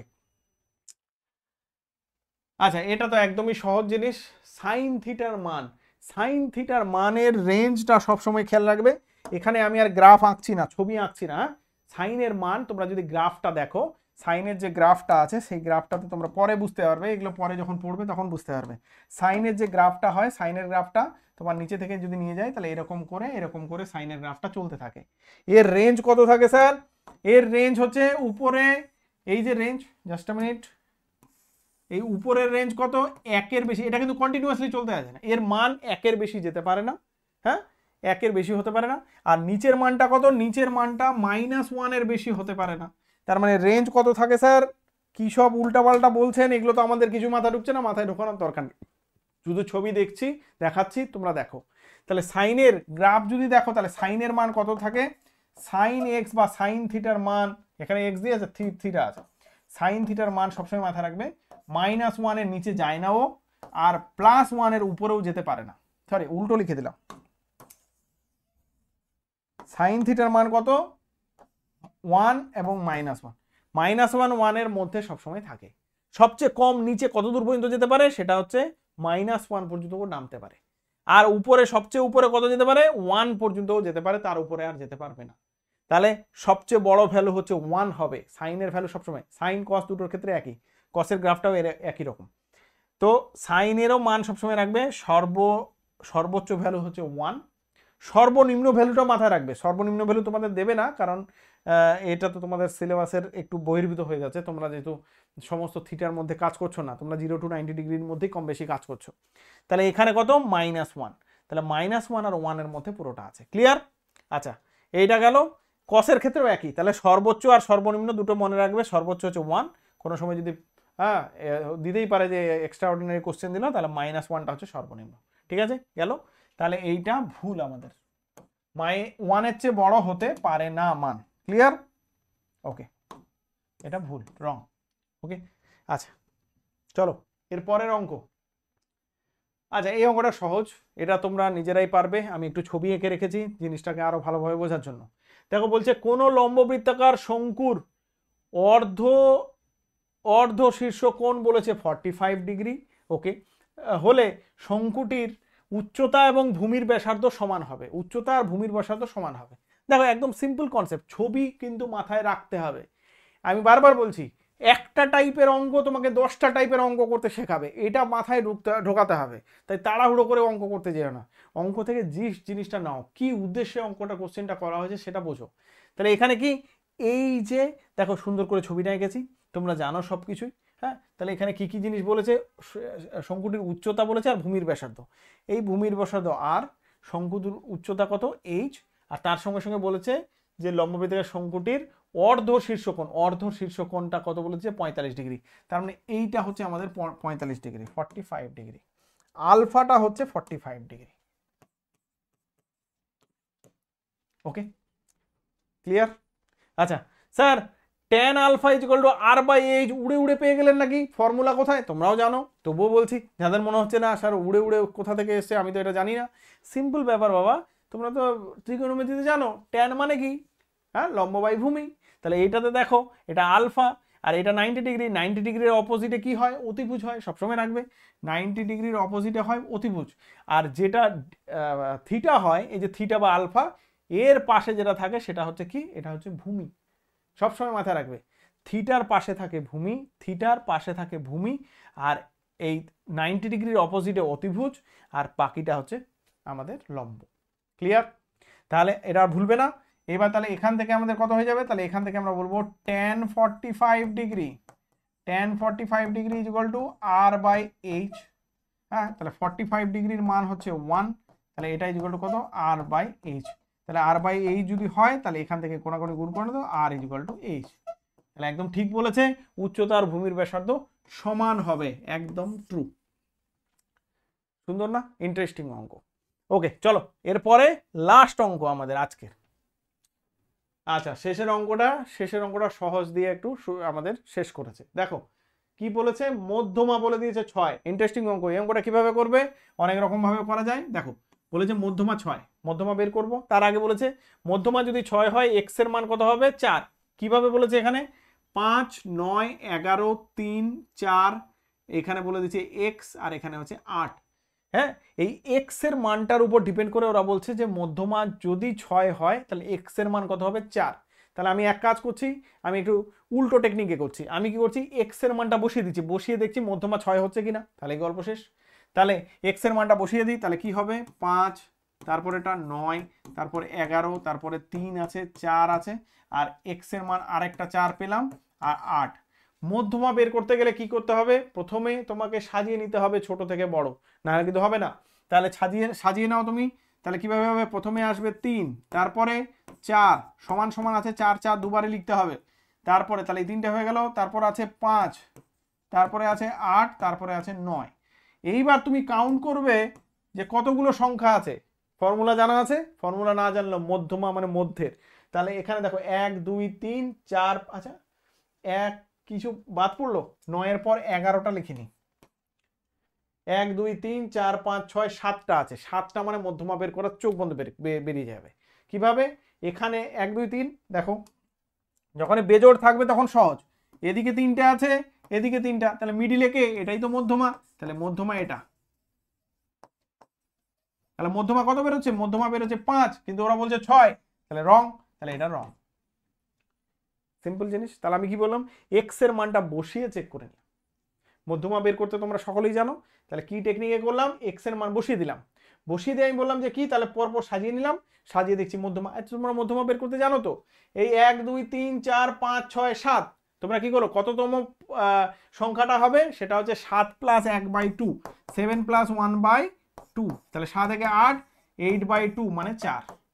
তাহলে 4তম মানে 1 2 3 4, এরকম করেও বের করতে পারো যারা সূত্র মনে রাখছো। আর না হলে দেখো, যখনই দেখবে বেজোড় সংখ্যা আছে এদিকেও, তাহলে কটা? 7টা, তাহলে এদিকে 3টা বাদ দাও, এদিকে 3টা, মিডিলে কে পড়েছে সেটাই মধ্যমা। ওকে, ক্লিয়ার গেল? আর যদি 6টা থাকতো তখন ওই মিডিলে যে দুটো ওদের যোগ করে 2 দিয়ে ভাগ করে তখন মধ্যমা তৈরি করা যেত। তাহলে এখানে সহজ ছিল, বেজোড় এসছে, মধ্যমা 5, সহজ অঙ্ক। ক্লিয়ার? তাহলে এই গেল এখানকার সিনারিও। দেখো টোটাল কিন্তু সেট 1টা আমরা আজকে কিন্তু করে নিলাম। WBT এর পুরো সেট 1টা করে নিলাম। একটা সেট করা যদি ভালো করে করো, ধরে ধরে করাচ্ছি, যাদের যেমন প্রয়োজন হবে স্কিপ করে নেবে বাবা। আমি প্রত্যেকটা জিনিস ধরে ধরে করাচ্ছি। তবে ভালো করে যদি করো অনেক কিছু শিখতে পারবে। আরেকটা জিনিস বলে রাখি, সেটা হচ্ছে টাইপ ওয়াইজ আমি অঙ্ক করাবো পরে। একটু আগে প্রথমে এই সেটগুলো করিয়ে দিই, সবগুলো ABT এর সমস্ত কিছু যার যেটা রিকোয়ারমেন্ট সেভাবে করিয়ে দিচ্ছি, তারপরে টাইপ ওয়াইজও অঙ্ক করাবো। ঠিক আছে? সাথে থেকেও, অবশ্যই উপকৃত হবে। এবং পরীক্ষার সাজেশন থেকে শুরু করে A to Z তোমাদের যা রিকোয়ারমেন্ট তোমরা অবশ্যই কমেন্ট বক্সে লিখবে। আর ভিডিওগুলো কেমন লাগছে অবশ্যই জানাবে। চলো দেখা হচ্ছে নেক্সট ভিডিওতে। তাহলে ততক্ষণের জন্য গুড বাই।